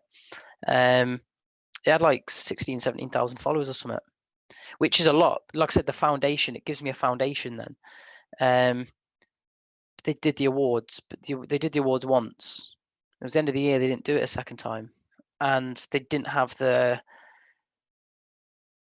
It was very much football Twitter culture, which I'm fine with, by the way. That's not a dig, but it was one audience. It didn't expand. It wasn't a wider product. It was built on the foundation of a guy. I won't say his name because I don't know if he wants to be known, but he's got like 40,000 followers himself. He's not part of football Twitter, but I think he's got a lot of followers that are. So when he created this and he retweeted on his account, all the football Twitter people found it hilarious, and that's how it started. Those people, a lot of the football Twitter people, aren't as interested in it now because I've kind of tweaked its direction a bit, and made it more mainstream. But now I get people from all over the world interested in it. Created the foundations for the other accounts with the retweets. But I didn't have the patience. I could do it. I just didn't. I just thought, why wait a year to get to 17,000 followers when I can buy the account with 17,000 followers? And I got it surprisingly cheap. Could you give us a figure? I'll give the same figure. I'll give the same figure. I did an interview, my first ever interview, which was my lesson that journalists are there to screw you over, was with a journalist called Amelia Tate, and it was for the New Statesman, a political magazine. And it was because Amelia Womack, the deputy leader of the Green Party at the time, had won in did happen in the year 2017. She screwed me over. She basically made out like she loved the account and everything like that. And then when she did the article, it was all scathing. It was about the account's sexist because a woman won. A man won last year.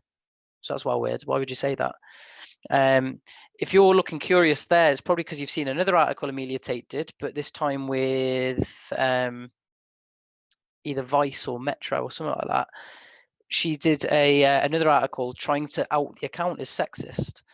And what was hilarious was she went and did a load of studies and research in the background, and she got a load of numbers and she said, these are the last 120 people that Didn't Happen in the Year Awards have called out, and and 55% of them are women, and therefore because there's a majority of women, that means it's sexist towards women. Well, no, because equality isn't equal outcome, it's equal opportunity. If I had 100% of women on there, that doesn't mean it's sexist. That means I've given women the same opportunity as men. But it just turns out that women in that scenario would have the men. 55% were women. She looked at 5 categories. 3 of the categories were predominantly men that were called out. Men by high proportions as well, like 3-4 times. Male politicians were 3 times more likely to be called out than female politicians. Males people over the age of like 50-ish or whatever it was, were like 4 times more likely to be called out than women of a similar age. But the problem is the highest volume of people were young, ordinary people, as she put it, which just so happened that there were more young, ordinary women than young, ordinary men called out. But only by like 1.5 times or something like that. You're 1.5 times more likely to be a young woman called out than a young man. But you were 4 times more likely if you're a male politician than a male. And like I said, and you go down all the other categories, and you're very strongly anti-men, if anything. And she somehow spun that data to form an entire article that basically said the account is sexist. And she didn't give me the right to reply like you meant to. She didn't contact me for comment.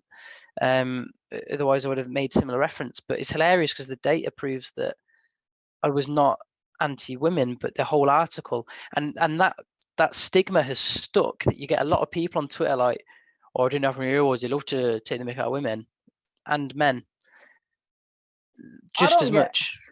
Yeah, I one, I don't understand how she can be bothered to do that. Like, Oh, it how was can so you sad. like? It's just like, do you not have anything in your life that's like worth? She would have spent a significant amount of time on it. Obviously, not enough to actually do the proper research and understand sort of the reasoning behind certain things. But the fact that she actually went through that to even do it is just stupid. And she She has an probably, agenda. That's all it is. She yeah, worked at the time for a very left wing, socially responsible newspaper that was all about trying to expose the realities of sexism and you know, gender pay gaps and other stuff that I don't quite believe in, and I'm happy to debate people on. But it went down this agenda that it's oh, because I want to find sexism, I'm going to go find it. yeah. You can find sexism in anything. You find racism in anything. It doesn't mean it's there. You can if you look hard enough for something, you'll find it. I could find that you've somehow been sexist or ageist or something to me on this call, not or racist or something. There's some ist. You've been something to me, I'm sure, in this call. But the difference is you've not. But if I went and analysed every single word you've said to me in this call, there might be something in there that you've only said to me because of my age, or you've only said to me because I'm a guy, or you've only said to me because I'm blonde, or I did oh, say you you said were to me, last time you had the you beat. said to me, I'm good. You said earlier you're good looking. Oh, you only said that because I'm blonde. Oh, what about brunettes? Oh, you're saying all brunettes are ugly. Oh, that's so discriminative.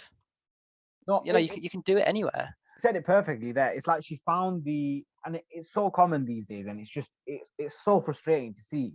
She had the topic of her essay of her article, which was sexism, and she basically just needed something to link that to.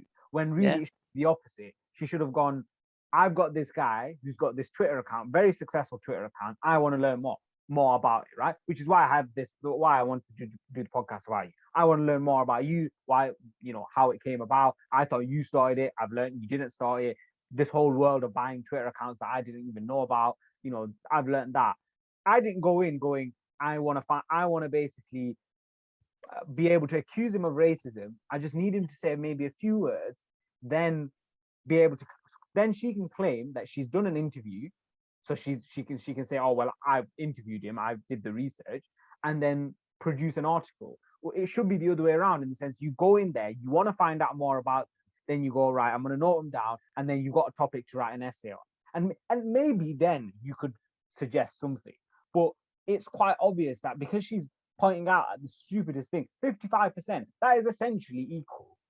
Yeah. It's not like it was. What I'm not going to do is I'm not going to go, now I've done a man, I'm going to go do a woman, because that's not equality. Equality is it. I don't care. And why has she picked out gender? Why has she targeted that? Oh, it turns out that I disproportionately target gingers more than anybody else. Any other hair color. Oh, what a shame. She didn't look at race. I could be a racist. I'm not, but I could be. But she hasn't targeted that. She's targeted what fits her agenda. And it's just really frustrating. It's lazy journalism is all it is, and it's taught me, honestly, it's just taught me a lesson about to be careful about who you speak to, what their agenda is beforehand. What was really hilarious about that article, the second one that she did, was she didn't give me the right to reply. She didn't even tell me that article was coming out. The only reason that I found it, I'll be honest, was through a vanity search. In the early days in particular, I used to search DHOTYA on Google to see what people were saying about it, and it's quite interesting actually what you can find. But I used to do it, and I found the article about 4 days after it came out. I thought, she's named me in it as well, like full named me in it. So, anyone reading that, future employers looking, oh, Harry Barnes, sexist. Hang on a minute, she's literally disproven her own point, but she's somehow spun it. And then what I did was I thought, I'm not going to name her. I had an account at the time, 100,000 followers, 100 and something thousand. I could have made life difficult for her. I didn't, because I'm responsible. But what I did do is I tweeted the article. And I said, oh, look, something like, look at this bullshit article. Like, how could you get your own data so wrong? How, like, forcing a narrative or something? What a load of people were doing was they'd gone on the article, getting quite protective of the account, because it calls the followers sexist pretty much in there. So it doesn't use the word, so you can't go down a libel. You are inciting it, though, aren't you? From yeah, with the article, yeah. Well, but in her article, it doesn't say the account is sexist. It's very heavily implied. It doesn't say the followers are sexist. It's very heavily implied. So you couldn't get her on a libel lawsuit. So you couldn't go down that route. But what a lot of the followers did do is they looked at the article, they saw the journalist, so they don't like being inferred as a sexist, and they tagged her in it, and was just like, "This is shit article. Like, what you doing?" Pretty much was the general theme. She DMs me, raging, very angry actually. The first DM she sent, big paragraph, very, very angry. "How dare you put the article up? You're trying to incite hate against me, blah, blah, blah." Says, "You've literally just done an article in Vice." I think it was Vice or Metro. Either way, two massive publications, one that is for free for every person who travels on public transport in this country. You've put an article out there saying Harry Barnes is sexist, basically. This Twitter account is a sexist account. Here's a load of research to back up that theory. That's targeting me. You didn't even give me a right to reply. I had the courtesy not to name her or anything. I just called out a shit article and put a link to it. If people look at that and go, "I don't like being called a sexist," and want to tag you in it, like, you're a journalist, like, grow up. Like, if you want to get in that world, you're not protected. I'm not protected. I've put myself in the public eye. Okay, not public like a celebrity public, but I put myself in the public eye through the account and doing stuff like this and being open. She's a journalist. She's got into a profession that she's going to get a lot of hate for. No one likes journalists anymore because of lazy tactics like that. So she starts doing, and she's like, "Oh, take the tweet down." I'm not taking the tweet down. You take the article down. Why do you get to put an article about me without my permission, slating me, and I can't call that article bullshit? There's my right to reply. You didn't give me a right to reply in the article, so here's my right to reply now. I'm putting it public. Everything you said there, I agree with every sort of opinion that you make. And the word they use, lazy journalism, it's so sad because it's so common now everywhere. On TV, news articles, small, big, whoever you are, lazy journalism is everywhere because we're sort of attracted to little headlines. So Harry Barnes sexist, DHOTYA account with 230,000 followers is sexist or has sexist remarks or targets women or whatever. Those headlines, because they attract attention, that obviously for her that's what she wants. And you mentioned that it's a leftist publication anyway. It's appealing to that audience. It's lazy journalism, but it's also, she thinks that she's got a sense of, and it's not just her, other journalists as well. They feel like, they think that they're on their level of where they should be protected from everything else. So what I mean by that is, she felt like she could say whatever she wanted about you, but you don't have a right to say any or reply back. It's like, well, no. What it is because she's on the right side. That's all it is. Yeah, exactly. If I'm defending sexism, then anybody who argues with me is a sexist. And it's that logic, and that's the logic that I hate. And I don't help myself. Sometimes, I'll be honest, I don't help myself because my other beliefs, separate to all of that, my other beliefs are that things that people are a little bit soft. I don't feel that sexism exists as much as things like your gender pay gaps and stuff like that. Like I said earlier, I can kind of I hold my own in any discussion about that. I don't believe gender pay gap's real. And again, then you can argue and debate and say, "Oh, he's a cunt." Then sorry for swearing. But you can whatever you want, mate. People can say what they want about those things. That's fine. I can take it. If I have an opinion on something and people disagree, I'm an adult. I'll take your disagreement. I'll take your name calling if you want, as long as they can take it back. But so I don't help myself there. That the two overlap slightly.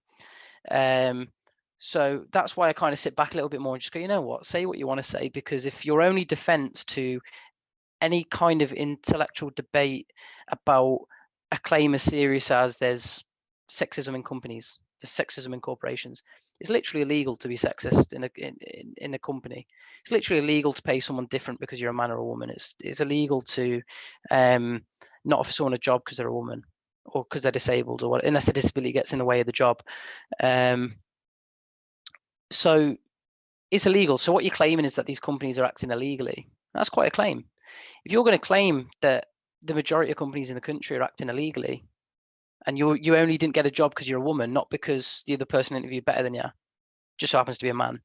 If you're going to make those claims, you got to have evidence to back that up. And what you can't do is, your evidence can't be that anyone who disagrees with you is a sexist. Your evidence has to be literal evidence. I'm one of them where I will side with wherever has the most and best proof and evidence. And right now, the best thing I can see is that in these scenarios, the sexism doesn't exist. Well, So I'm not saying. In fact, that's probably not a good soundbite. The sexism doesn't exist. that's a Sexism, of perfect course, flip for me. exists.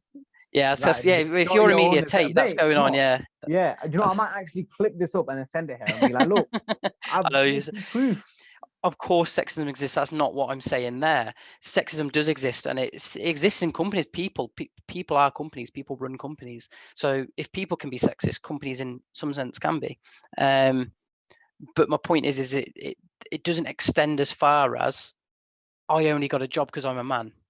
I don't believe that. You could argue that if I went for a job at the local strip club, that you only got the job because you're a woman. They turned me down. I got a great figure. I don't, but you know, I could say, oh, look how slim I am. Oh, I've got, what do you mean? So the description is you need a slim figure, you need blonde hair, you need whatever. Oh, guess what I am? Oh, what do you mean I can't get the job because I'm a man? So, you know, you could argue that actually any jobs that are specifically non-sport related, where you are segregated men and women, you could argue that the majority of jobs that actually fall into that category actually prefer women. You ring girls. You're not going to get me walking around in a boxing ring looking all sexy with round number 3. I'd like that. I'm sure you would. You wouldn't get me to it. They wouldn't give me it. They'd give it to your sexy little blonde girl. So or brunette, don't discriminate. discriminate, Harry. Or brunette, yeah, we're not discriminating here. So I just, all of that stuff, it just annoys me. So I don't help because I'm like, it's so hypocritical.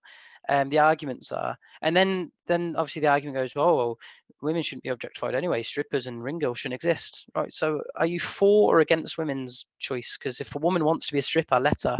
So what feminist are you? You're a feminist that's telling women what they can and can't do because you disagree with what they do? That sounds like a controlling person. You just sound like a dick. So it's the hypocrisy within that world and within that narrative frustrates me, and therefore I don't help myself when I have those beliefs, but then there's an overlap where there's just completely misleading claims about the purpose of the outcomes of the Didn't Happen in the Year Awards. And like it's shit because like, oh, even though you're wrong, like I get why people would look at that and think you're right. Yeah, but even if you didn't have those personally, let's say you didn't even have a personal Twitter account for you to say anything about your personal views, no one knew your personal views, they would still make that link because of the supposed results of the 54% of tweets are targeting women and 46%, I didn't even get the maths right then, 46% are targeting men. Like they would still come to that realization because it's lazy journalism and because it's just easy. Like a genuine journalism, you know, when you read something and it's a genuine journalist piece and you're like, whoa, this is amazing, something that someone's discovered or whatever, and you go, that's I think one of the most recent ones, it was actually a few months ago, it was about the COVID hospitals or something like that, and how sorry, it was in the midst of the pandemic, and that basically a load of the hospitals had basically ran out of tests by 12 p.m, like 50% of them in the country, something like that. I'm making the statistic up, but it was a genuine piece of journalism, and it was by an LBC reporter, and I was like, whoa, fair play to you. Like that's something that you've really gone into, you've looked it up, you've done the research, everyone's using that piece.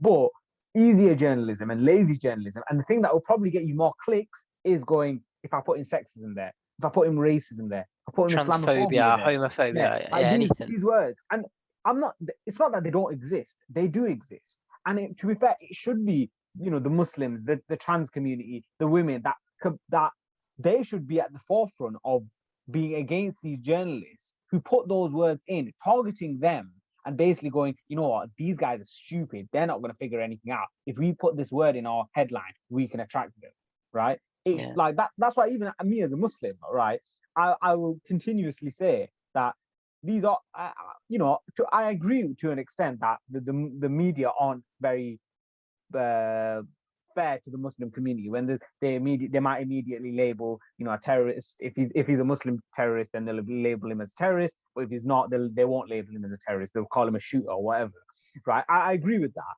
but we shouldn't start getting carried away and going, well, when the media come out and say something that is almost slightly for Muslims, right, and adoring them and going, oh my God, this person is completely Islamophobic. Donald Trump is completely Islamophobic. Boris Johnson is a perfect example, right? I don't know the guy, but that the burqa statement that he made, 99.9% of people haven't even read that article.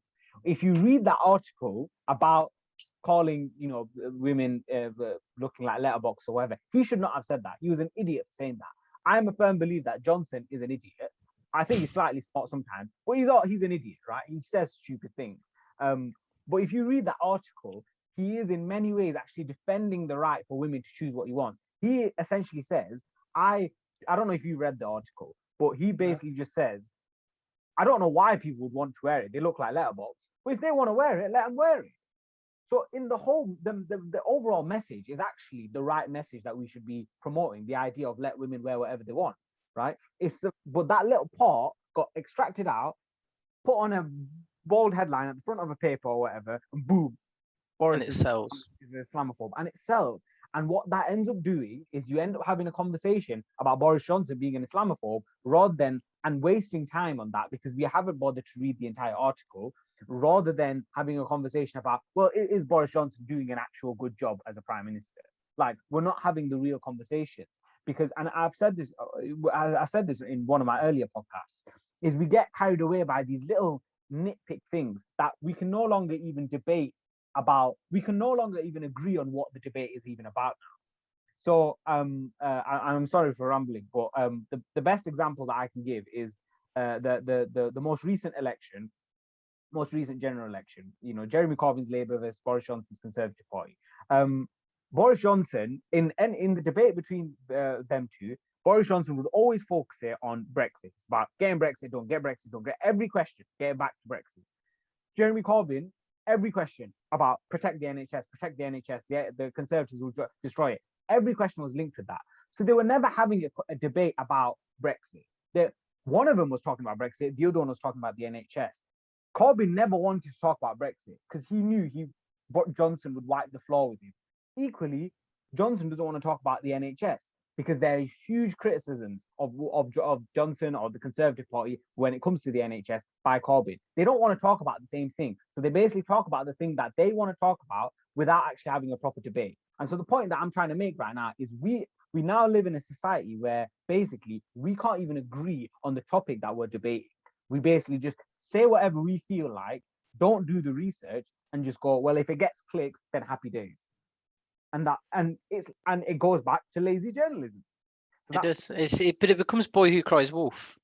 Because I'll be honest, and again, it's probably not the right mentality, but when I hear anything that ends in a claim about some kind of ism or ist, I hear that this person's been racist of her, this person's been sexist of her, this person's been homophobic, transphobic, whatever. The first thing I do now is I just roll my eyes, because it doesn't mean I don't believe them. There's an element of like, you get the boy cries wolf. So when there's real racism, when there's real sexism, my first response is just right. Okay, let's because it's almost like, all right, now I've got to work out, is there actually racism and sexism going on here?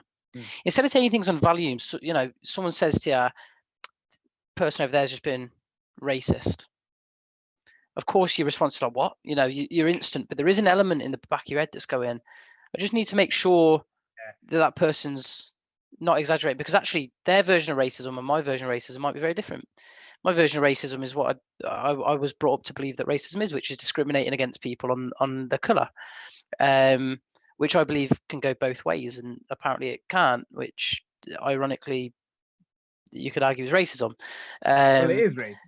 I don't understand people who say this whole reverse racism doesn't exist. All it is you're not trying to create equality with that. It's racism. I don't understand this reverse racism term.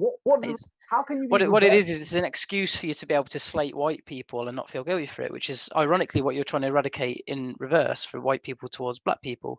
So what's absolutely mental. I was brought up with what I truly believe is the right mindset on racism, which is don't look at color. Color doesn't matter. Very, very cringe, very cliche, right?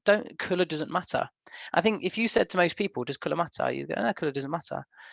But all of a sudden, for some reason, I don't know if it's just since I've signed up to Twitter, but I swear in the last like 10 years or so, the idea of racism now is, what do you mean you haven't noticed that I'm a protected characteristic? What do you mean you haven't noticed I'm a minority? Oh, you haven't noticed I'm a minority? Oh, for me, if I'm interviewing for a job, I'm picking the 10 best candidates. If they're all white females, I'll pick 10 white females. If they're all 10 white males, I'll pick 10 white males. If it's 10 black lesbian women. I'll pick 10 black lesbian women. I don't care. You want the best candidate. But now you've got, you've got your little tick boxes, and you've got, oh yeah, but what it is there to protect. It's there to protect black people, there to protect disabled people, to make sure you have equal opportunities. Okay, that's fine, but maybe I'm not the person to speak, because I'll also get told, if anyone's listening to this and they're proper angered by anything I'm saying, they'll go, you're white, you can't talk about what it's like to be a woman, you can't talk about what it's like to be black, you can't talk about what it's like to be disabled. But you can, because the only way you're going to fix racism or sexism or anything else is by understanding what the mindset of the people who do it are. Now, if you're saying that all white people are racist and they just don't know it, I would say that's also crazy. But okay, so surely you want to understand what goes through the head of a white person, right? You want to understand their logic. You want to understand what their beliefs are. Well, I don't deserve to understand a racist. Well, but how are you going to fix the problem? You got to understand both points of view. Now, you can obviously, understanding a racist point of view, you go, I don't know, because racism is wrong, and you don't want to listen to a racist point of view. Well, then you're not going to fix it, are you? You're just going to shout at them. They're not going to change their mind by being shouted at by the person that they irrationally hate.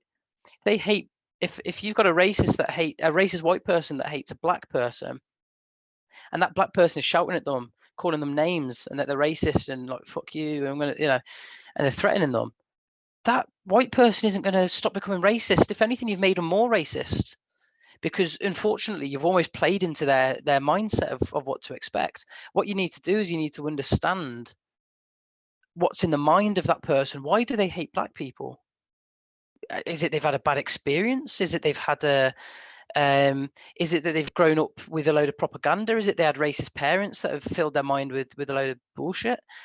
What you don't do is you don't force the integration. You've got to understand. So like I said, people will be listening to this going, you have no right to speak about racism. I disagree.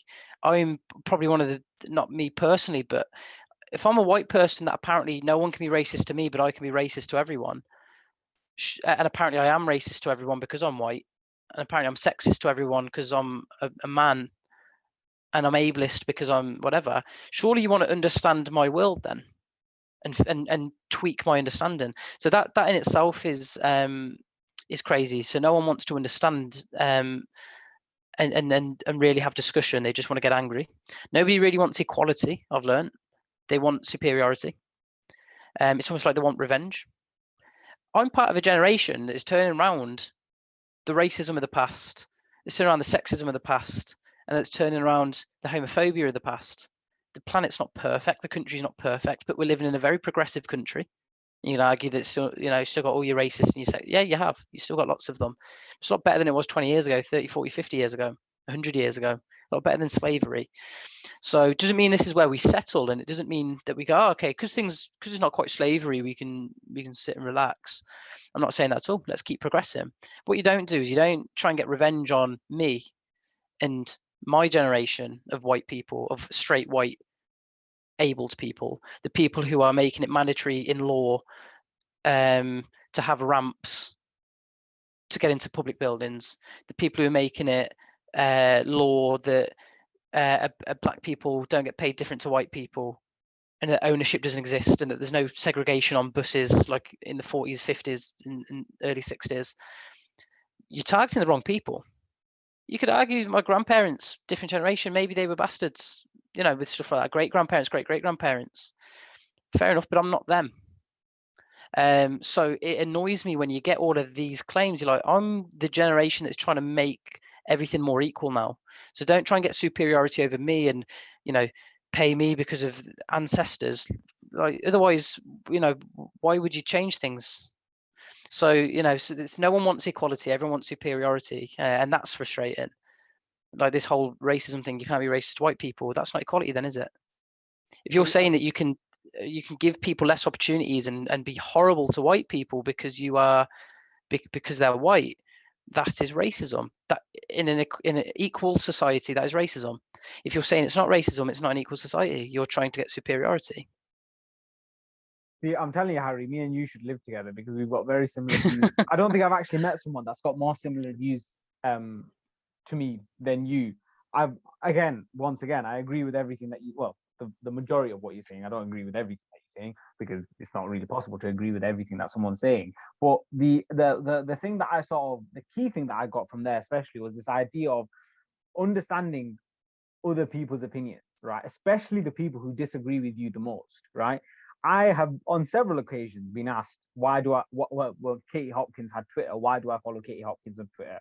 Why do I follow so-and-so? I used to follow Toby Robinson. Toby Robinson's book, Enemy of the State, was actually on my wish list at one point. I never actually ended up buying it because I just can't be bothered. But, and I've got way more other books I need to read, but it was on my wish list. I was going to buy it. I was going to read it.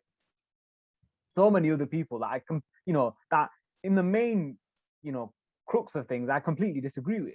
I remember once I watched, I think it was 2 years ago, or it might have been last year, I watched Katie Hopkins give her speech to in the UKIP conference. And I took a picture of it and I put it on my Snapchat, on my story. So many people came when she's like, why would you watch her? Why would you watch her? Why are you watching that? Why are you watching UKIP? Or like some people I bet it was mostly white people as well, right? Yeah, it is. Yeah. They're just thinking, why would you watch it?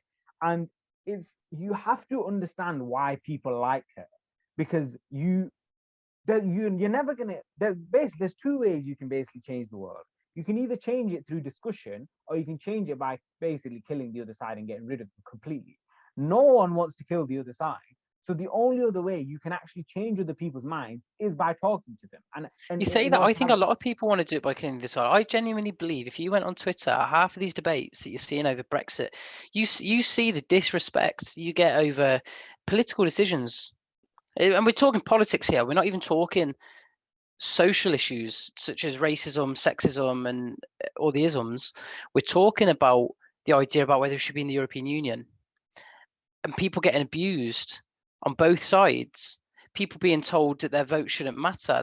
I remember the day after the Brexit vote, I was at Glastonbury during the Brexit vote. And I remember the day after that, the amount, because it's a very left-wing festival, people say, oh, people over we should take the vote, and being dead, we should take the vote off people over the age of 50. They're going to be dead by the time Brexit happens. And just the disrespect on both sides. Crazy, yeah. I think that they would kill the other side. I genuinely believe that if you said to a lot of people in a lot of these debates over this stuff, would you kill racists? Yeah. A lot of people would say, yeah. If you could get rid of every racist and disintegrate them and they're all dead, would you do it? They'd say, yeah. What? And you, again, in one extent, you couldn't argue against that. But in another way, if you could change them, why not change them? Exactly. That's my point. Okay, yeah. So maybe, yeah, they might want to kill them, but it's not the most efficient way. Let's say, okay, it's not. Let's say we're trying to save money, it's not the most money. Not very financially a good financial decision, right? The best way to do it is by talking to people. And if you want an example of that, I don't know if you've ever heard of Daryl Davis.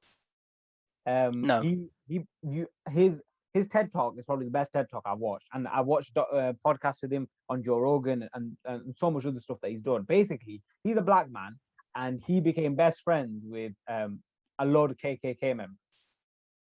No, I've seen, yeah. I know you're on about now. Watch anyone that's listening or watching, forget this podcast. Actually, don't forget it.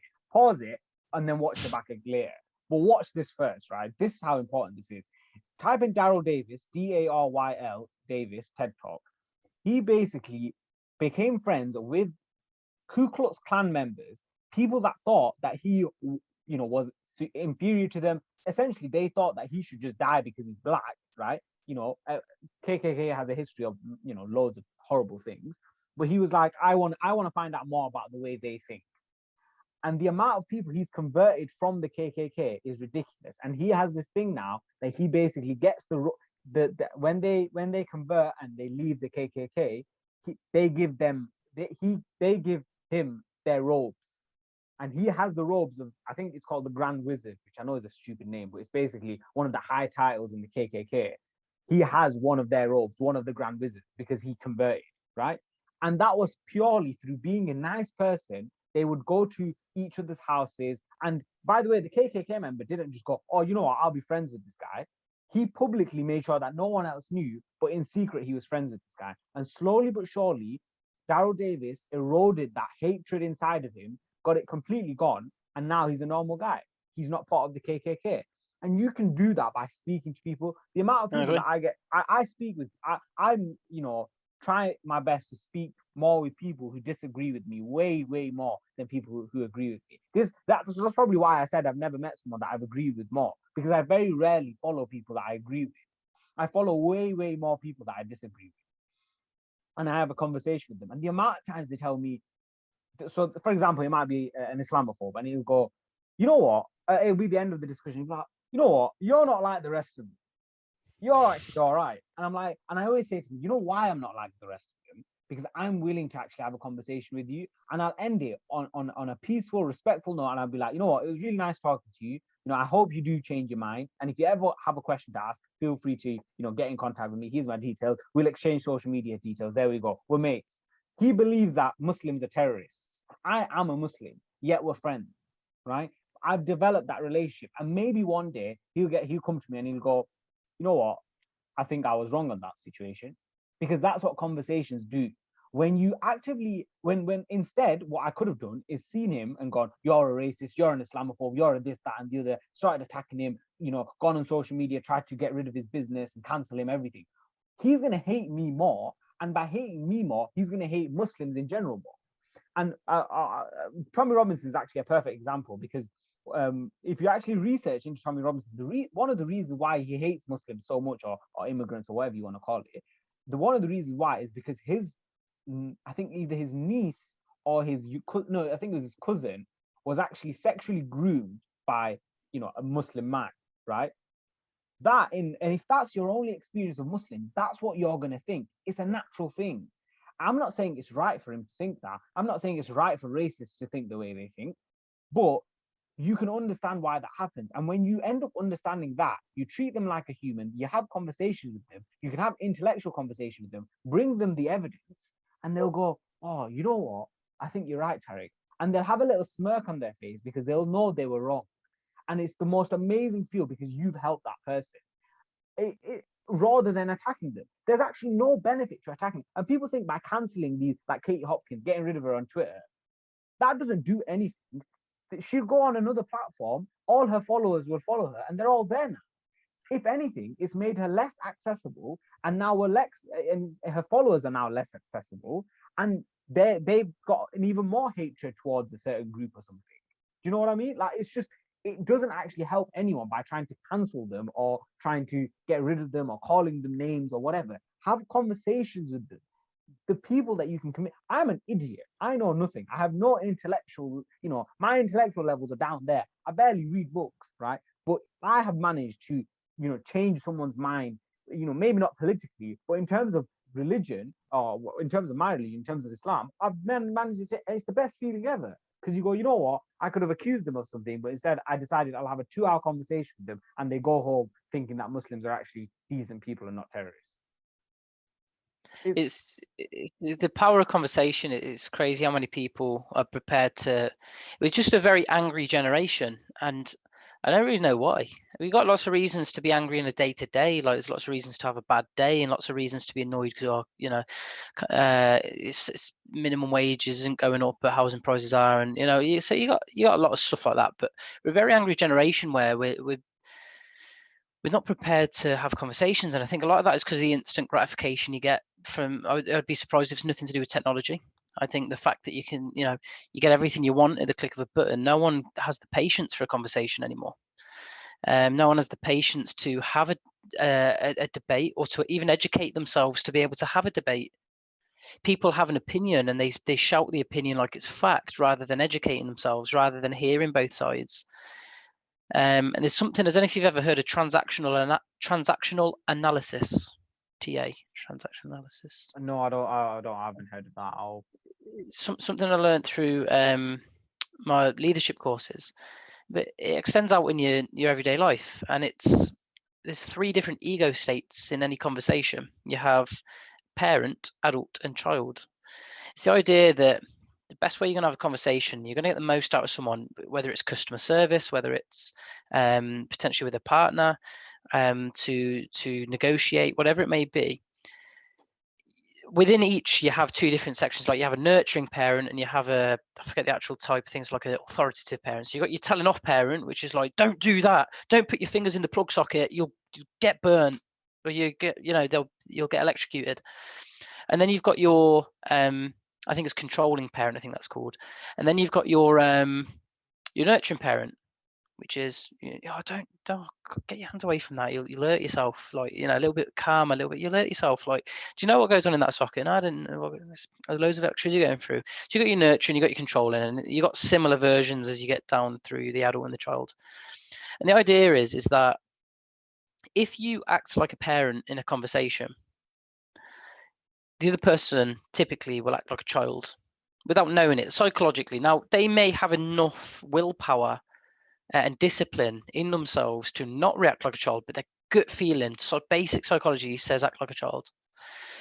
What that might look like is we have a conversation and I go, Tarek, I'm not happy. You called me a racist earlier. What are you calling me a racist for? I ain't a racist. I've never been racist.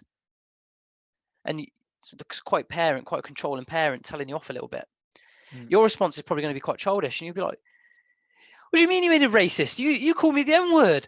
Oh, you just call me a terrorist. You never, by the way, before the podcast. Yeah, I did do that before we started filming, both of them. I didn't, in case my employees are watching. But so your response is going to be quite childish. It's going to be very much like, right, okay, so you weren't racist. You literally just call me a terrorist, and you said this and you said that, and you made a joke about a rucksack and everything like that. How can you not call me? How can you say you're not a racist? And my response might be like, and you can imagine all of a sudden it's quite heated, it's quite passionate.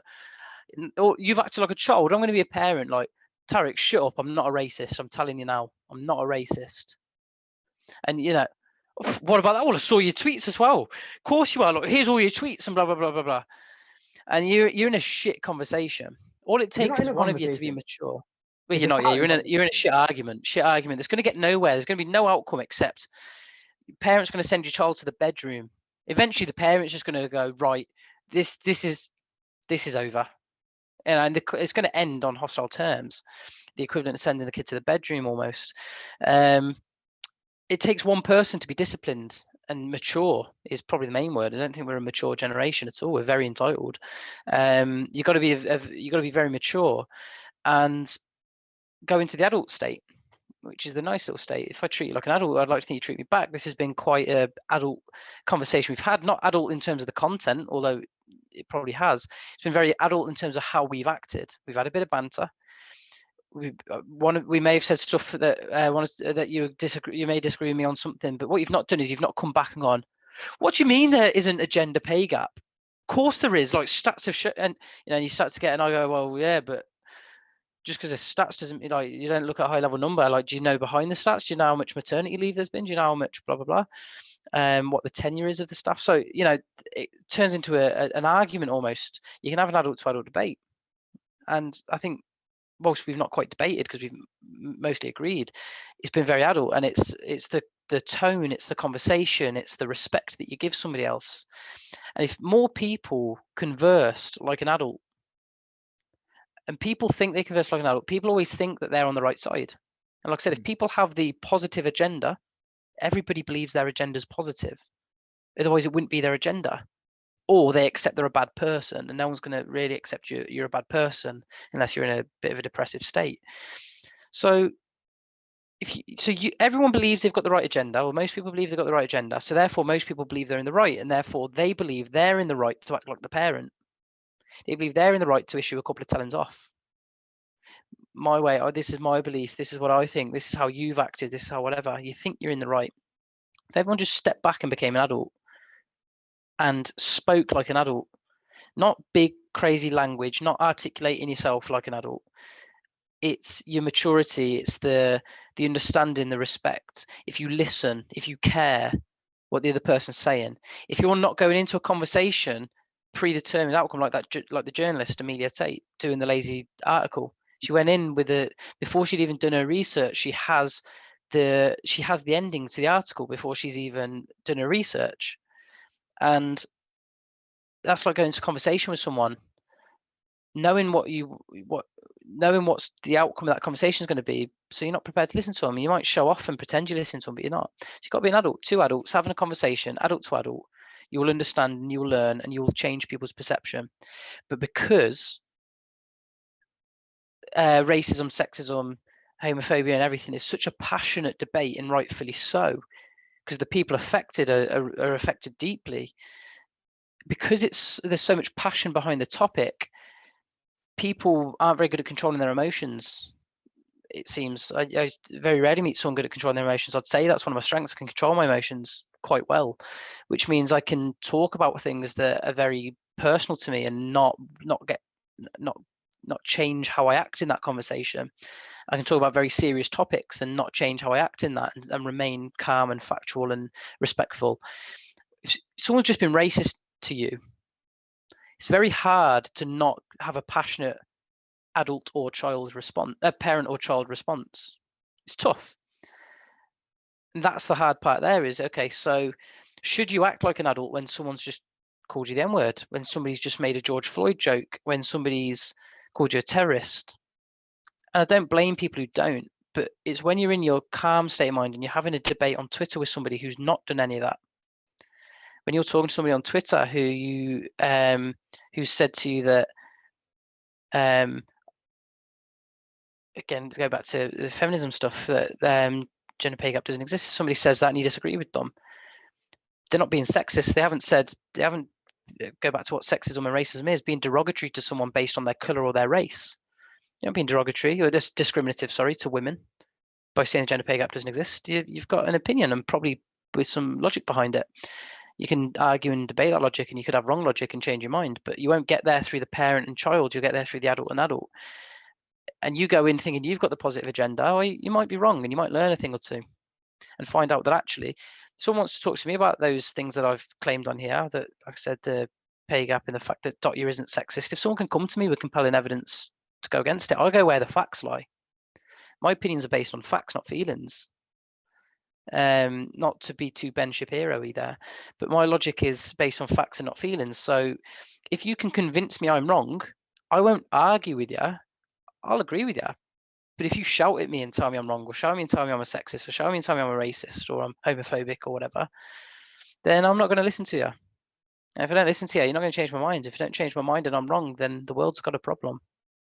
100%. And I think it's I've got one particular friend, one particular friend who's sort of in that category of very much an activist for all different sort of issues, and I 100% support that. She has every right to, and she would be the sort of typical shouts at people, accuses them, blah blah blah blah. But when you actually sit with when you sit with them and you show a level of respect to whatever they're arguing, you provide counter arguments to them, especially if you've been a nice person to them in the past. What ends up happening is, say for example, this person believes they believe that I'm trying to think of something. They believe that that racism is a huge issue in the UK, and that black people have no chance unless they get several advantages or several schemes get put in place, right? And they believe that 100%. Then someone who they've been friends with for a bit comes along and they go, I disagree with that.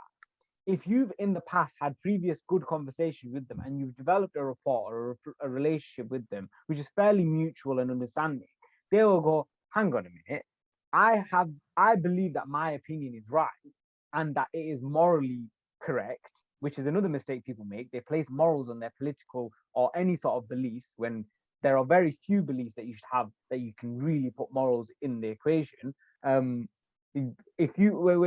Because you place that moral belief, it contradicts what you already know about. Because on the one hand, you think that me having this opinion that no, racism isn't institutionalized, it isn't institutionalized, is an evil opinion to have. But then I'm not an evil person because you've met me. So then they actually sit down with you and have a conversation, and it's like you can then have a genuine conversation and go, okay, and I've had it. I've had the conversation. I'll go, okay, yeah, you make a fair point. I'll read the book that you recommend. You read the book I recommend, or I'll check the video out, and you end up having an ongoing conversation, and it helps. And I don't understand. Actually, I do understand why, and I feel like you sort of alluded to it earlier when you said, I bet it was mainly white people who had a problem with me watching Katie Hopkins.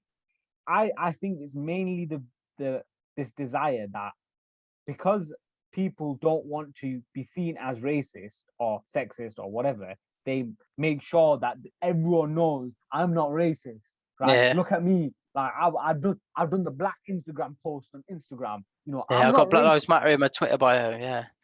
Look at me, look, and they'll shove it in your face. But like, I'm not racist. I'm not racist. I'm not racist. Like, but like they won't be able to tell me anything. Like the Blackout Tuesday thing, right? Okay, another form of activism. If you want to do it, fair enough, 100%.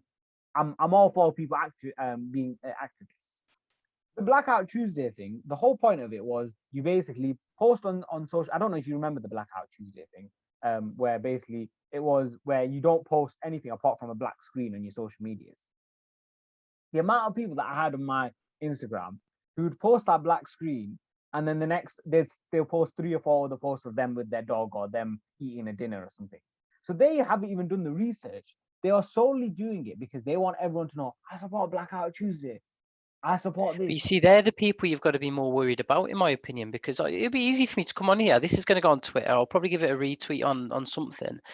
And you know, if people are watching this that know me, or people who are watching this that don't know me, very easy for me to come in here and do what I think is the cool thing to do now, which is, you know, just, oh God, yeah, sexism, racism, homophobia, everything, Black Lives Matter, all of these things. Yeah, there's absolutely nothing wrong with any of them. There's everything's sexist, everything's racist, and everything. I can't believe that this exists. It was so easy for me to do that and have nothing that someone could look down on me on. But it wouldn't be right. It wouldn't be me. And I you know, go back to hypocrisy. It'd be very hypocritical because I judge like a lot of the celebrities. You know, they win an Oscar and they get up on stage and they start making a speech about politics and how shit Donald Trump is, and or how we need to get rid of conservatives or whatever. And I'm like, you are a millionaire. Sit down. It's like Ricky Gervais hits the nail on the head whenever he does the Golden Globes. Like, you're all millionaires. Go back on your private jets. Go back to your agents, getting your multi-million-pound deals. Like, get up here. Don't talk about politics. You're in no position to lecture the public. It's like, collect your award, thank your God and your agent, and fuck off. I love how you remember that. It's because it's so true, and it's like you get all these people now. It's so easy, and you know, okay, this isn't exactly me sat with Piers Morgan right now on GMB or anything like that. But it's so easy for me to come on here knowing that someone I know and someone that I don't know is probably going to listen to this or watch this at some point. It'd be so easy for me to come on and just say, yeah, God, yeah, all this stuff is really bad, isn't it? Oh, I can't believe that you know, all this stuff going on in the world. But there's more to it than that.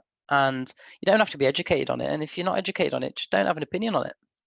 I like to feel I'm educated on it. Doesn't mean I'm right. But you don't have to have an opinion on everything. If you don't know what's going on in the world, you can't go and, oh, defund the police, all cops are bastards. What? Because you saw what happened with George Floyd in America. Brilliant. I'm sure your mate who is currently their dad's a police officer. I'm sure they really appreciate the fact that you're saying all cops are bastards, because one thing happened. Well, not one thing. I know lots happens in America, but because something's happened in America, and you don't understand the complexities behind what happened. You haven't watched the 20-minute video in the lead up to the George Floyd situation to find out not that he obviously deserved the outcome that came, but to find out that it wasn't just a random stop and search because he used a fake note, and therefore they randomly drag him to the ground and they start kneeling on him. If you look at the 20-minute context and the build up, they tried to do the good stuff. They tried to do can you step out the vehicle? And he refused. And he was on drugs, and he was very restrictive. He was very weirdly emotional.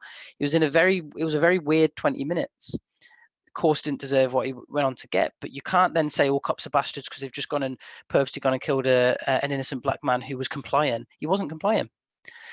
You know, that's the narrative that gets built. There's better ways to deal with it, of course, than what happened. And that's where it's all gone wrong. But if you don't know the context of what's happened, you can't turn around and say, oh, it was just because he was black.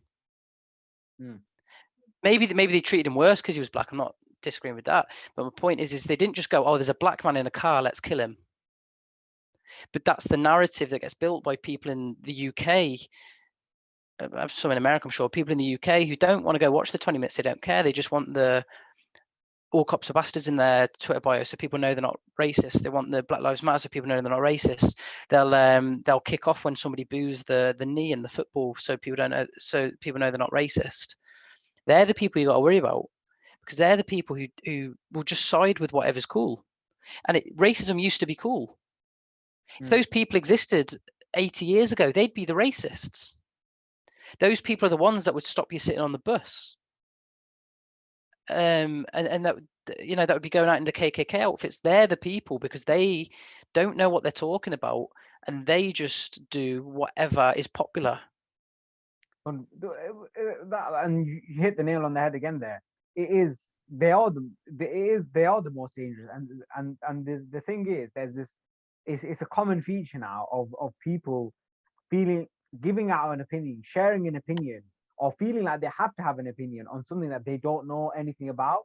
Like I don't want to sound arrogant, and I know I do. I will not share my opinion on a particular subject because I feel like I haven't done enough research on it. Yet I'll see people who I know for a fact cannot be bothered to do any research on it, sharing out opinions, doing Twitter threads, blah, blah, blah, blah, on subjects that they know nothing about. When I ask them about the history of that subject, they know nothing at all.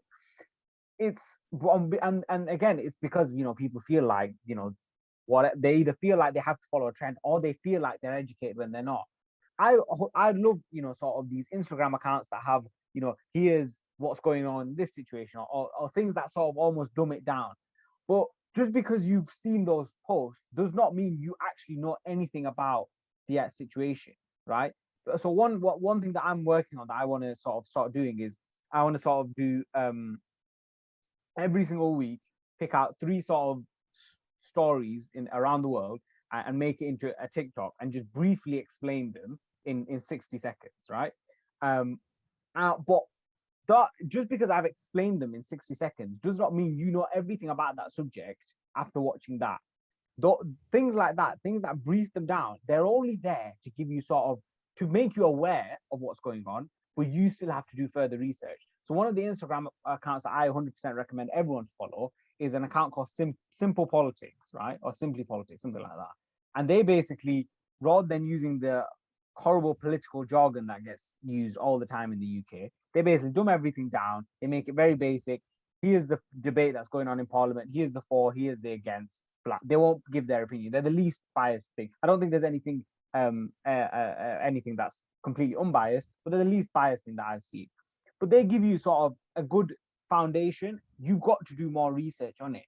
And I hate seeing this whole, oh, well, it only takes 5 minutes to research.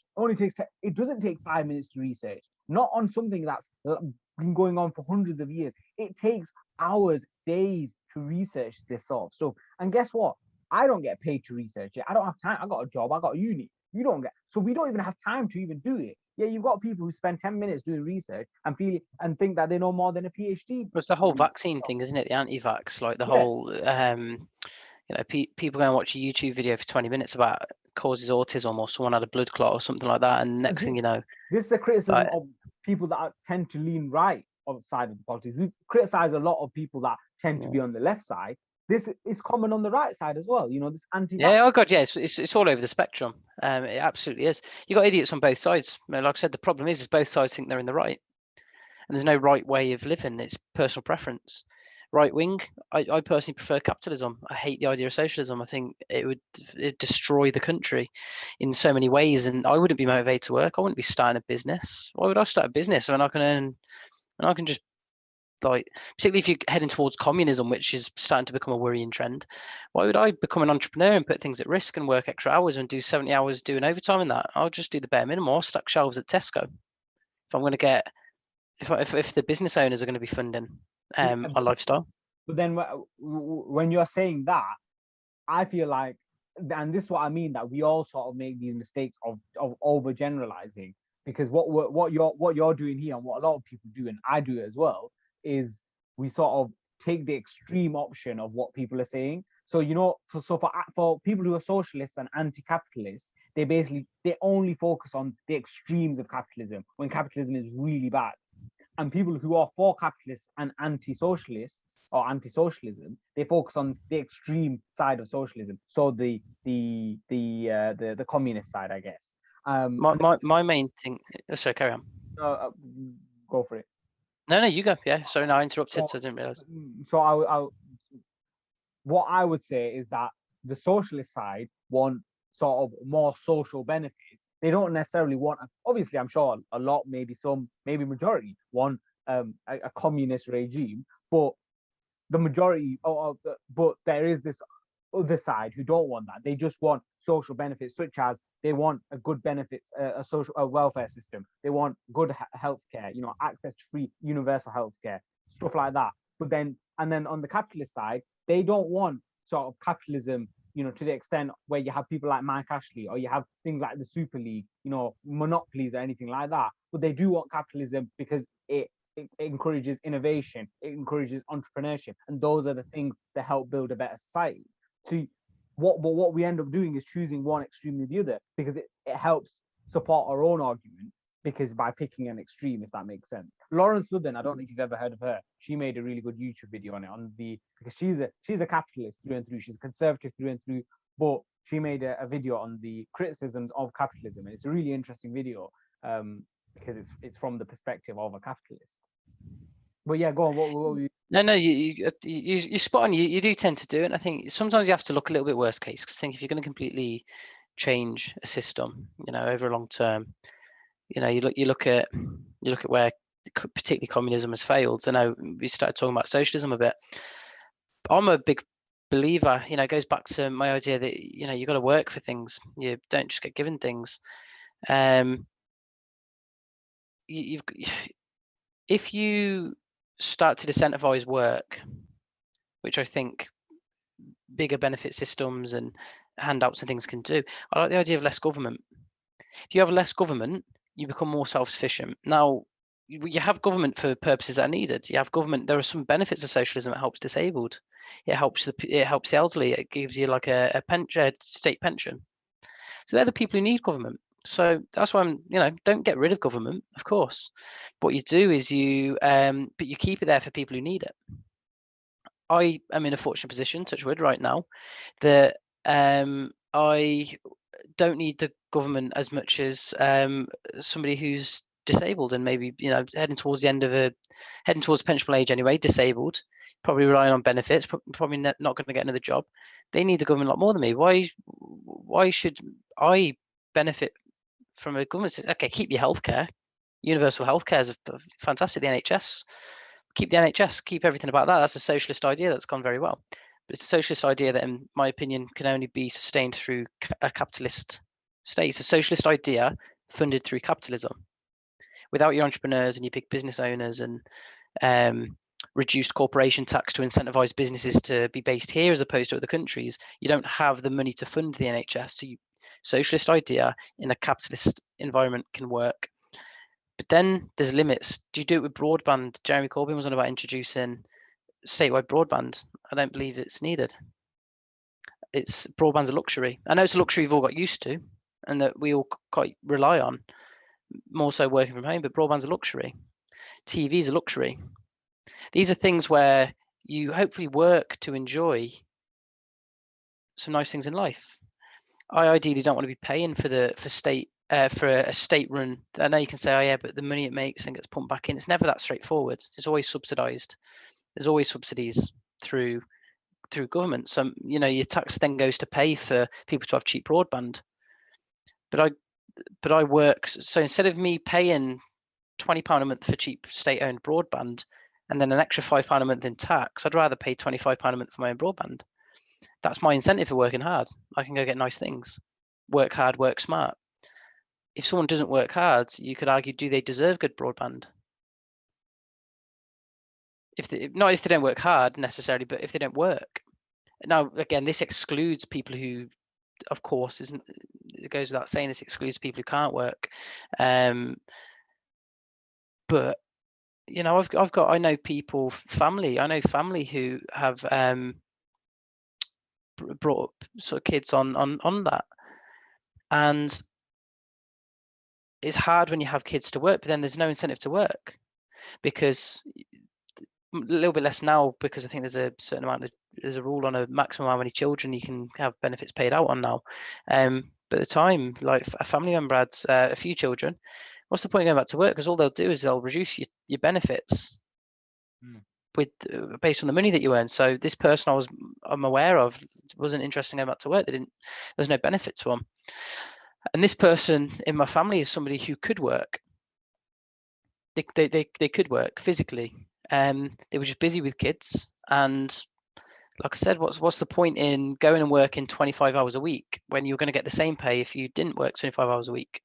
So I don't like the fact that can exist. Now, again, that's not me having a dig at family, because it's not.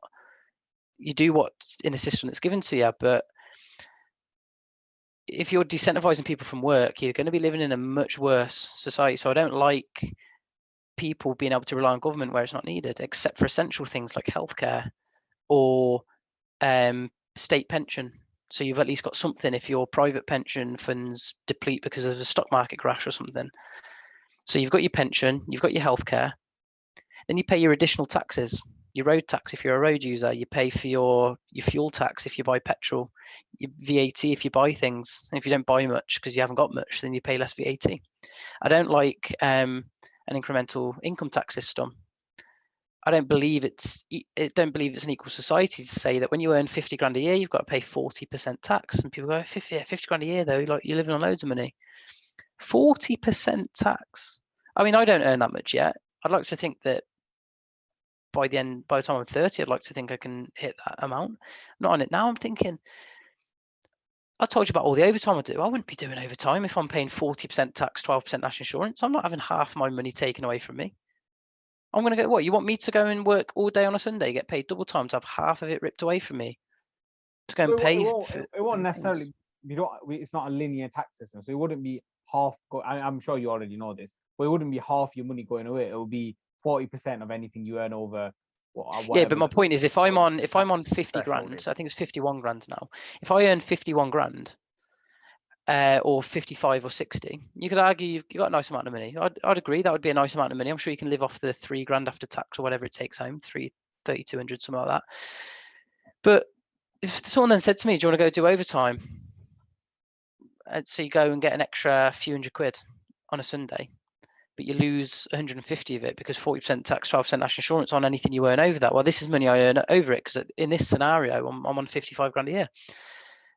I'm not going to do that Sunday. I'm not going to do it. All of a sudden, you now got less tax from me because you're now trying to charge me 40%. If that was the 20% that I was getting 5 grand ago, I'd pay it because it's fair and it's in line with what everyone else is paying. Where's my incentive? I don't blame people for finding tax loopholes, not avoiding tax, not the illegal bit, but finding legal tax loopholes. I don't blame anybody. And I'll be honest, maybe I'll regret saying this one day. Maybe I'll change my mind. If I was a millionaire, I'd be doing the same. I'd be finding legal tax loopholes, because if you're going to try and take literally half of my money for being successful, you don't stumble into being a millionaire unless you win the lottery or something mad like that. You could argue that people get born into money. People say, oh yeah, well, Donald Trump didn't make success of his life because his dad lent him $5 million. He turned $5 million into everything he's got now and became the president. You can debate the morals of the man and how big a dickhead the man is and everything, but he turned $5 million into that. Yeah, he's had a few bankruptcies, but still look at what he's got. You don't stumble into that.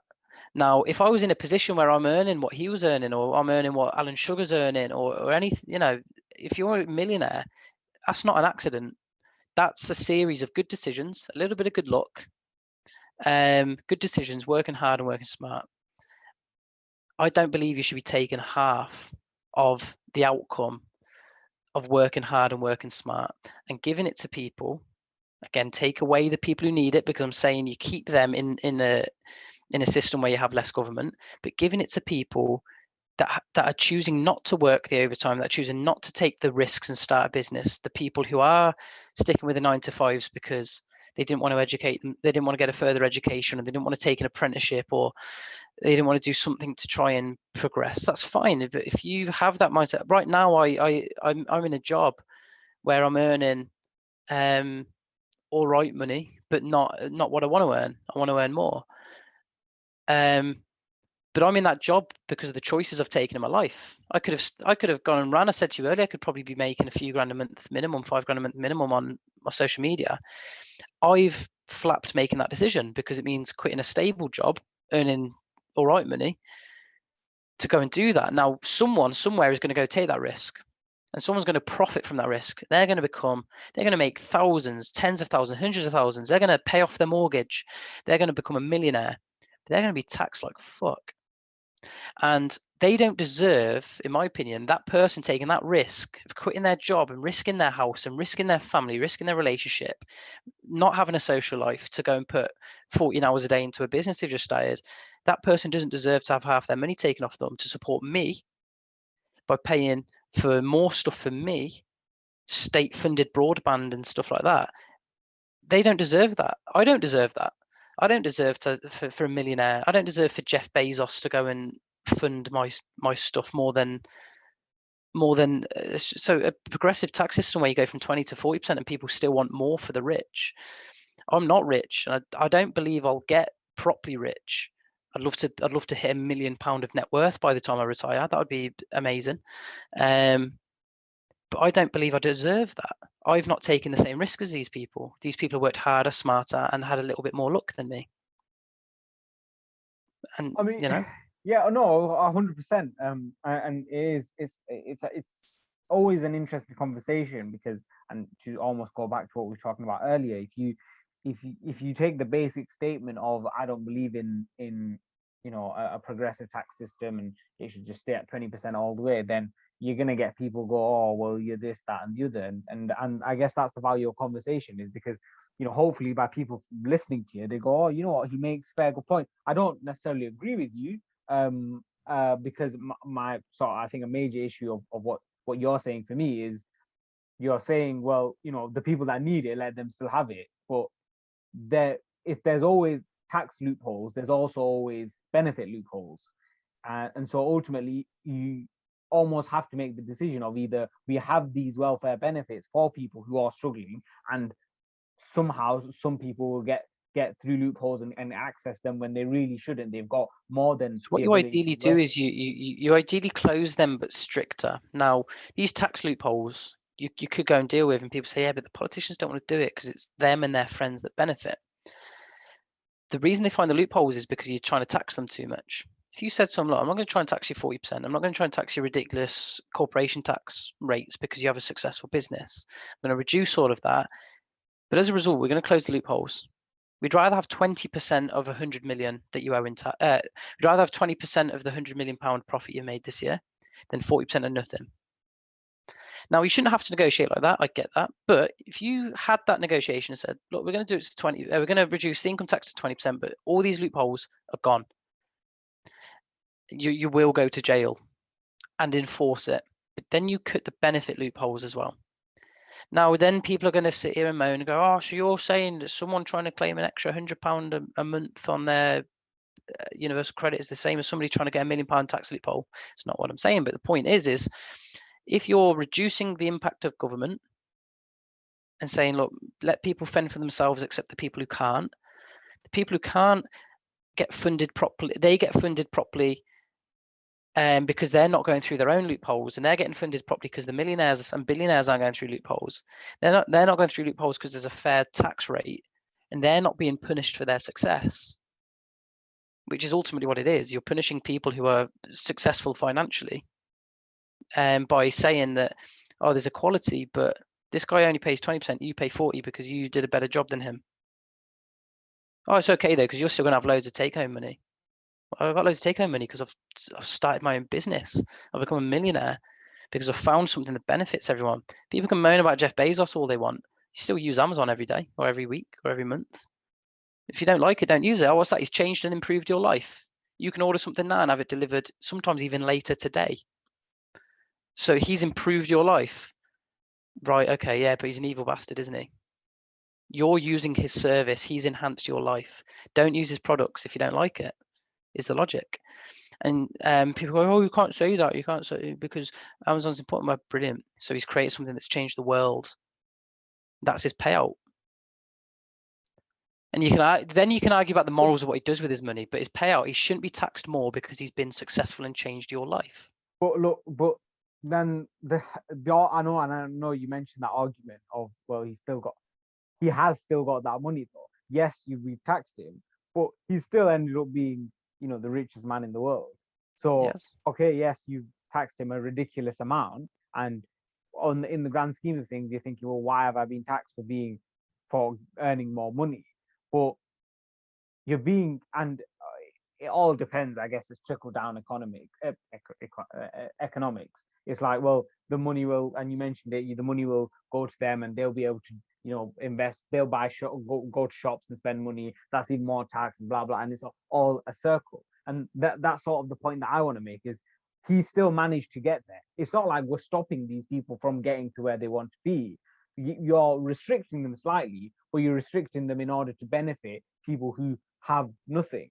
And I feel like my point still stands, even though I agree with these further points that you brought, in the sense that if you try and cut these loopholes, we've seen it, several times, how universal credit has, despite being a good idea, it still, after many years, still isn't in a solid position. It isn't very efficient. But that's a separate issue, in my opinion. That No. I don't believe there's an overlap. And people would say, well, people on universal credit because billionaires exist. I fully disagree. If Jeff Bezos didn't start Amazon, some of those people, probably all of those people on universal credit, unless someone is an Amazon addict and Amazon has changed their life to the point that they're ordering something every single day and now they're poor, Jeff Bezos doing what he does hasn't put them on universal credit. So there's a bigger problem here, which is these people on universal credit, and you ideally want to understand why and how and you need to get them off. But you do need a good benefit system. Doesn't mean more benefits. It means paying the right people the right amounts and in the right amount of time and with as little stress and hassle as possible.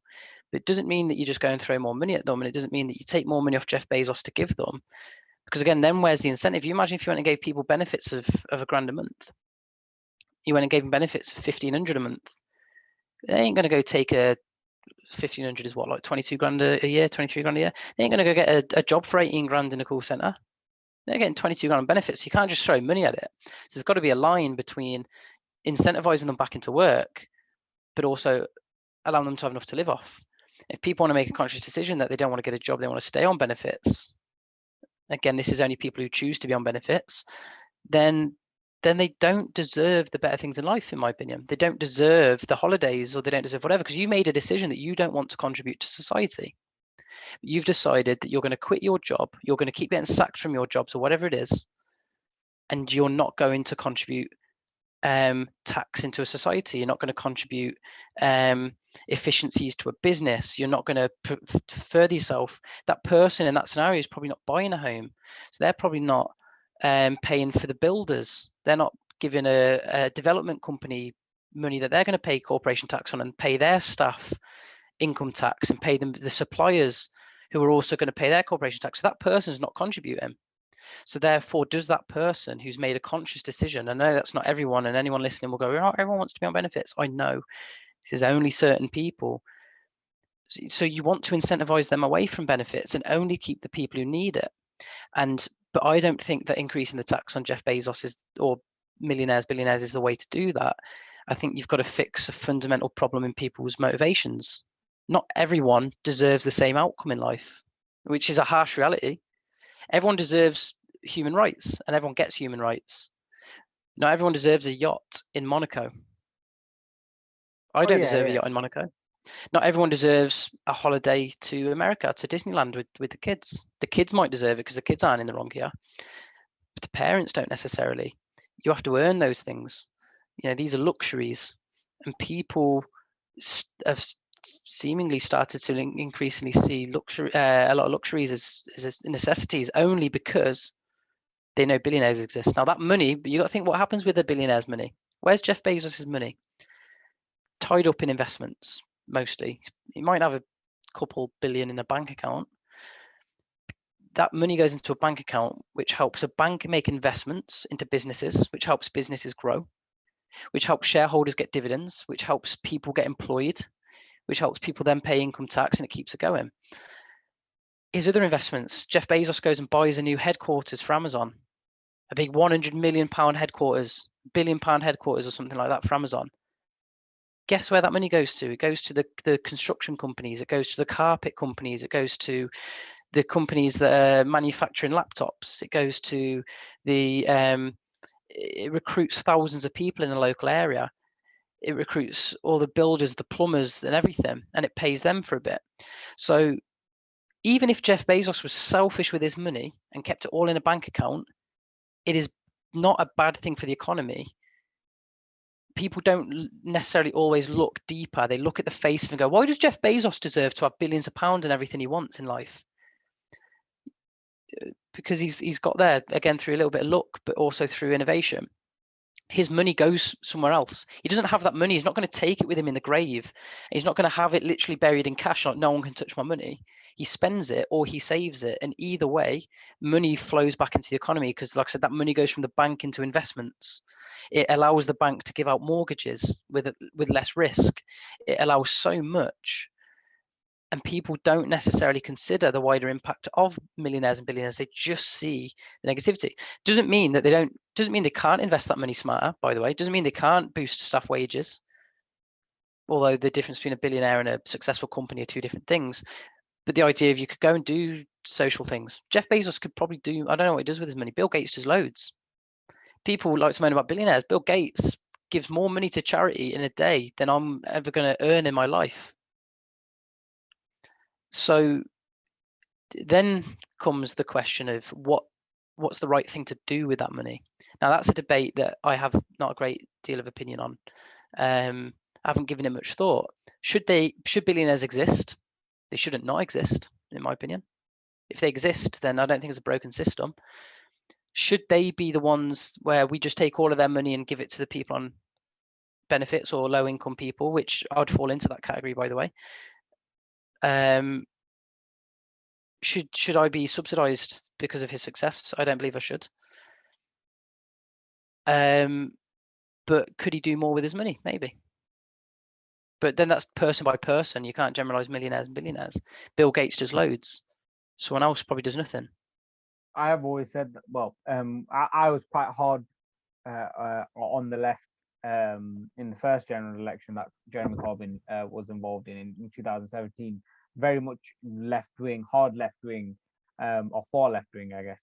And one of the things that sort of changed my mind was, just what you said there is, well, actually, no, you didn't really say it, but you did allude to it a bit, is when you actually do the research, you look at the history of it, of governments and government-owned industries, they have always performed very poorly.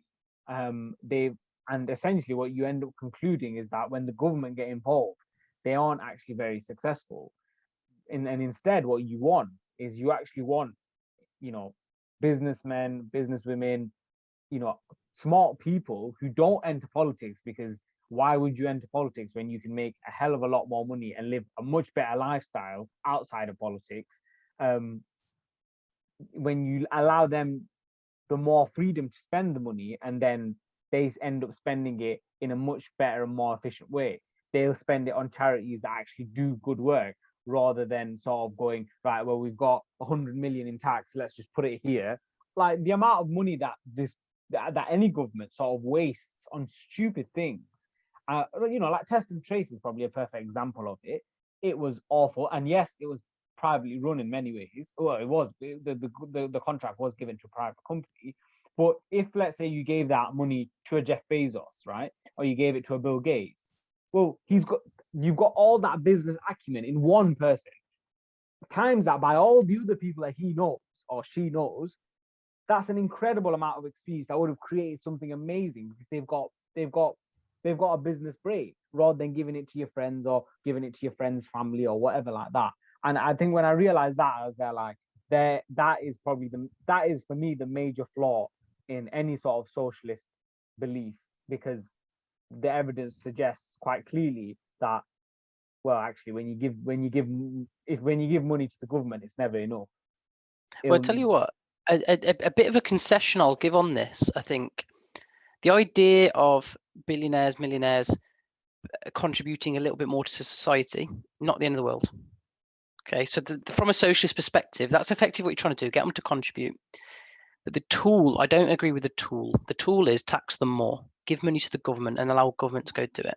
That's not what I think is the right thing to do. I don't think it should be penalised. But what I think would be a bit of a concession towards that is Why don't you have a rule that you can make it a rule for everyone in theory, because there's no reason. You've got to spend every year minimum 5% of your wealth, 5% of your earnings, 10% of your earnings, just as a law. Okay, what does that look like for me and you? Let's imagine you're on 30 grand a year.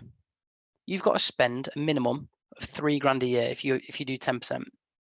Now you spend a minimum of 3 grand a year, I'm sure, because you got your mortgage or your rent, you've got your bills, you've got your meals out, you got your whatever.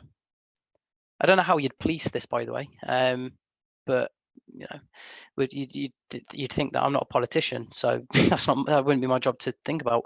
But yeah, so for you that would be easy. For me that would be easy. Even for somebody on benefits, it's easy because you don't get benefits to put in your savings account. You get benefits because you'll need it to survive. So you're going to probably spend all your benefits. You'd easily spend 3 grand on a 30 grand salary. You're not going to put 30 grand after tax away in your bank account. But then you filter it up. Billionaire. Okay, so billionaire doesn't earn billions of pounds a year. I think that's the first misconception people have about rich people, is because you're a billionaire doesn't mean you have £1 billion cash. But let's say Jeff Bezos gets, let's pick someone, no, we'll pick him, but let's say he's based in the UK for argument's sake.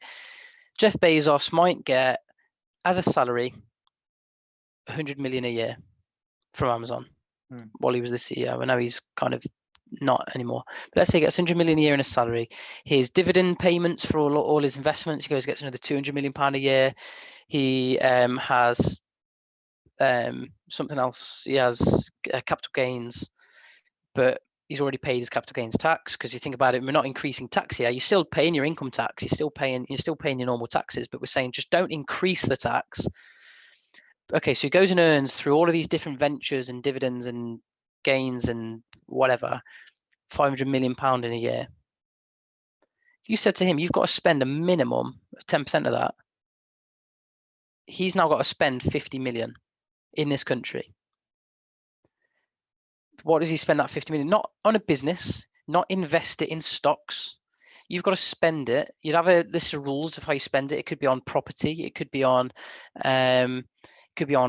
cars, could be on transport, meals, just some kind of expense. You've got to spend it. What will be included is donations to charity, money paid into community projects, such as building a local park or contributing towards a school or something like that. But you've got to spend 10%, 50 million pound. That's 50 million pound he might not have spent otherwise, because he might go reside in America for a bit. You see, goes takes his 500 million quid profit over there, his billions of pounds value. He goes and takes it over to thingy. So you've now got to spend. Jeff Bezos in reality probably gets a few £1 billion a year with the amount of money he's probably invested in stuff. So you're probably talking hundreds of millions a year. He then, by law, has to spend it. And like I said, that will all filter into tax, because everything he spends money on will filter into tax one way, shape or form.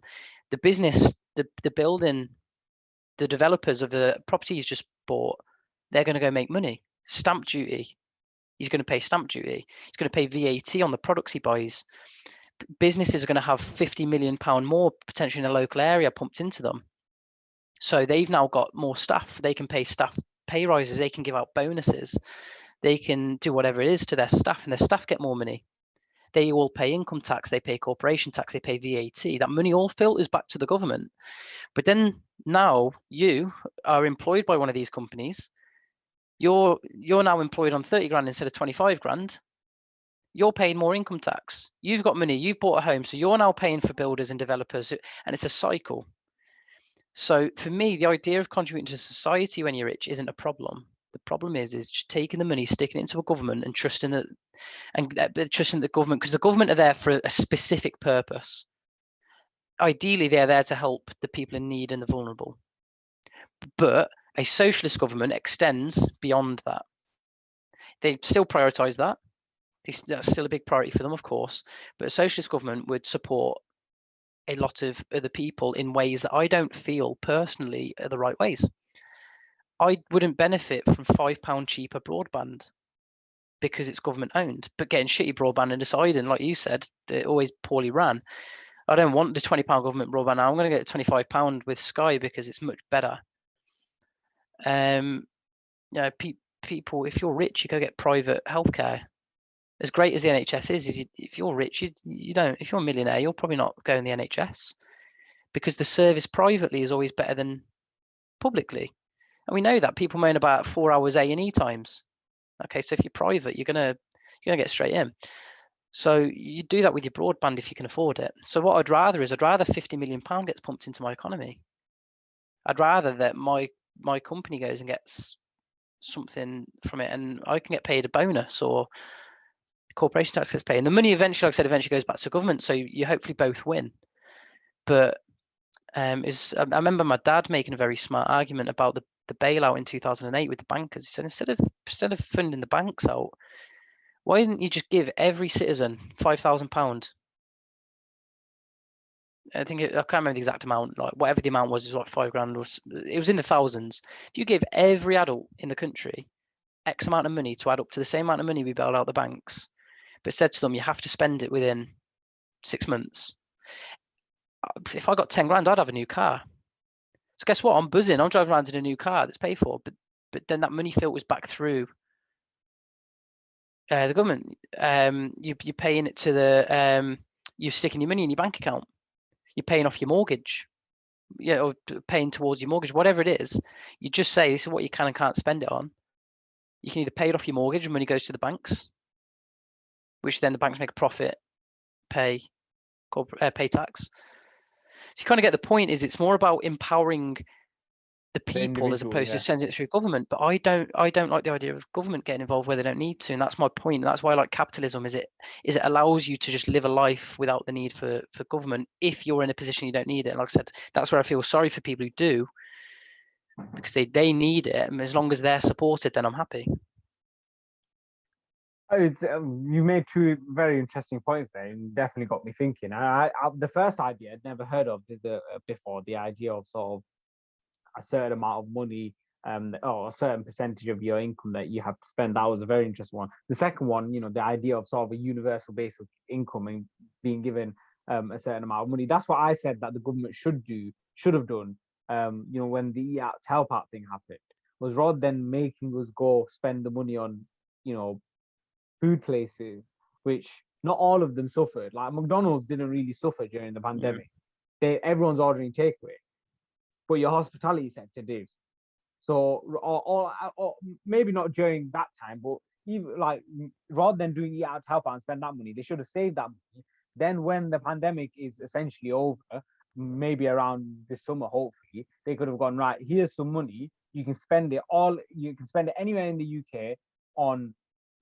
Here, have a holiday on us. It would boost support for the government.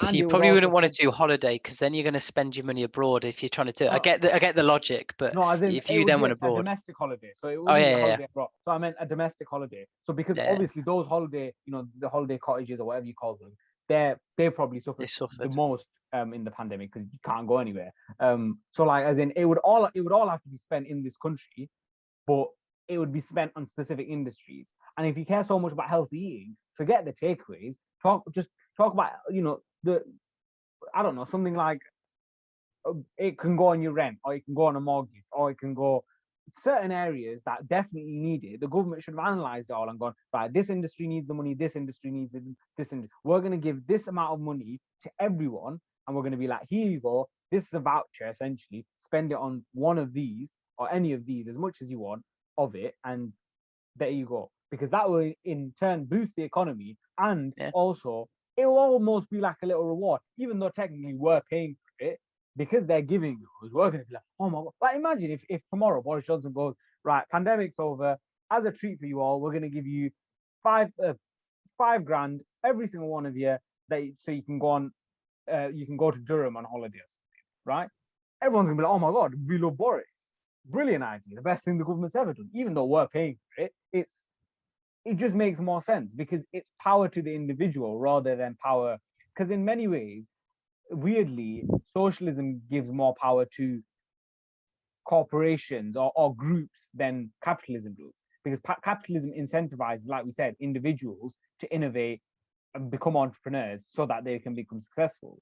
In a weird way, socialism does the opposite. Even though it cares about individuals, it seems to actually empower groups and everyone and go, here, everyone have this. Rather than here, if you do this, if you're willing to take the risk, you'll be rewarded. I have no idea how we got onto capitalism. And you know what? I'm thinking you're probably, from a podcast perspective, you're probably worth cutting the last hour out. I think that was just a good discussion between me and you. You're probably just good to just go, you know what? Let's forget that happened. That was just a good discussion.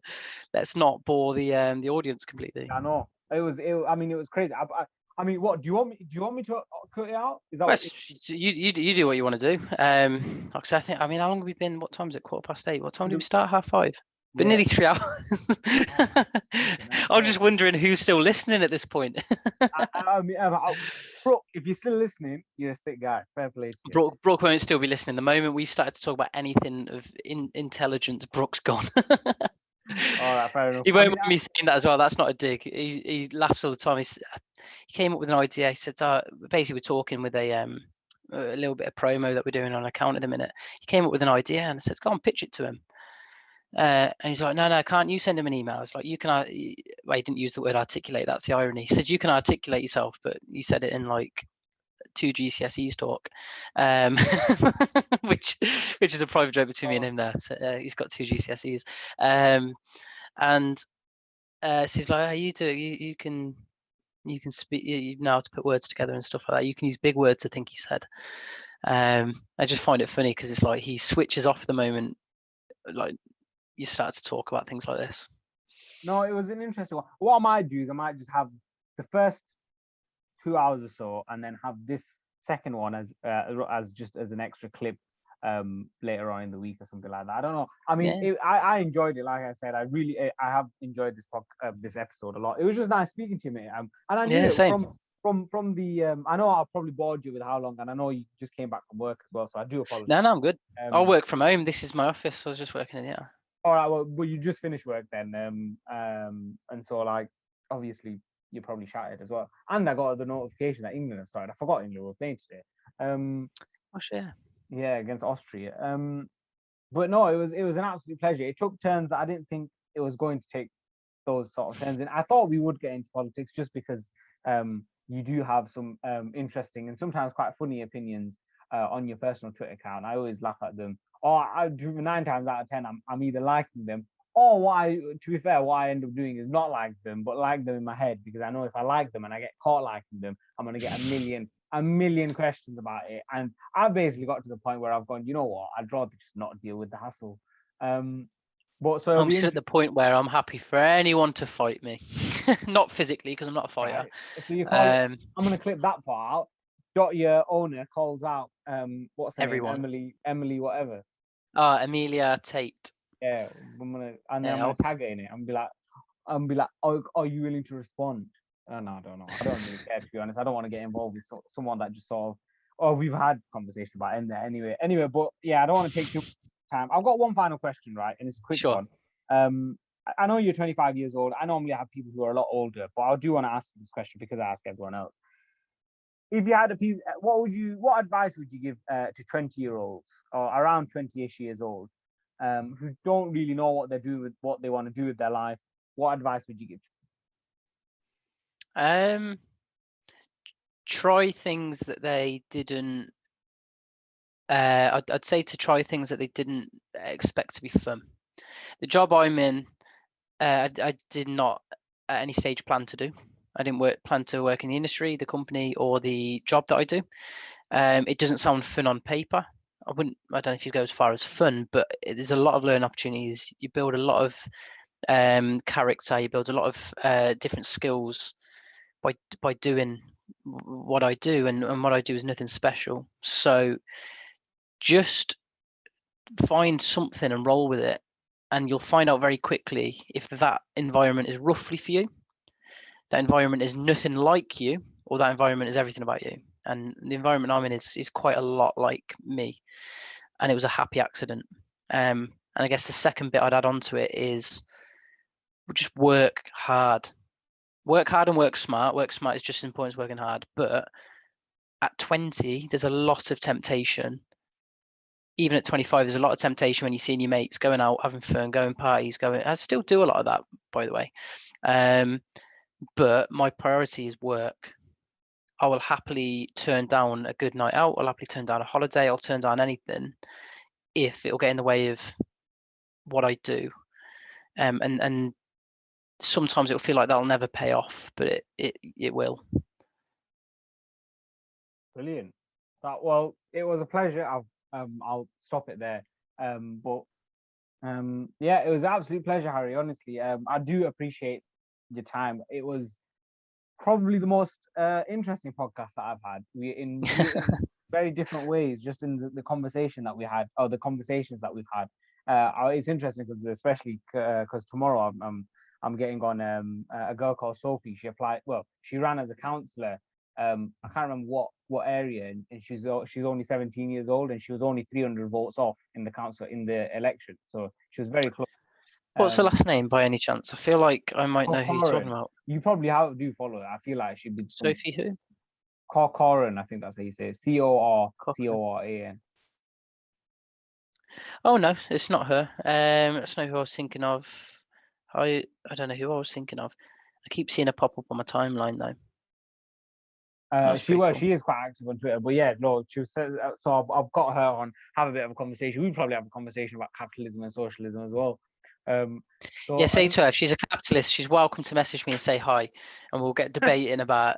And again, she's 17. That sounds really creepy. I was gonna say that's not the intent I was going down, but I think always you should never really say, even if it's not down that line, to say to 17-year-old to DM you.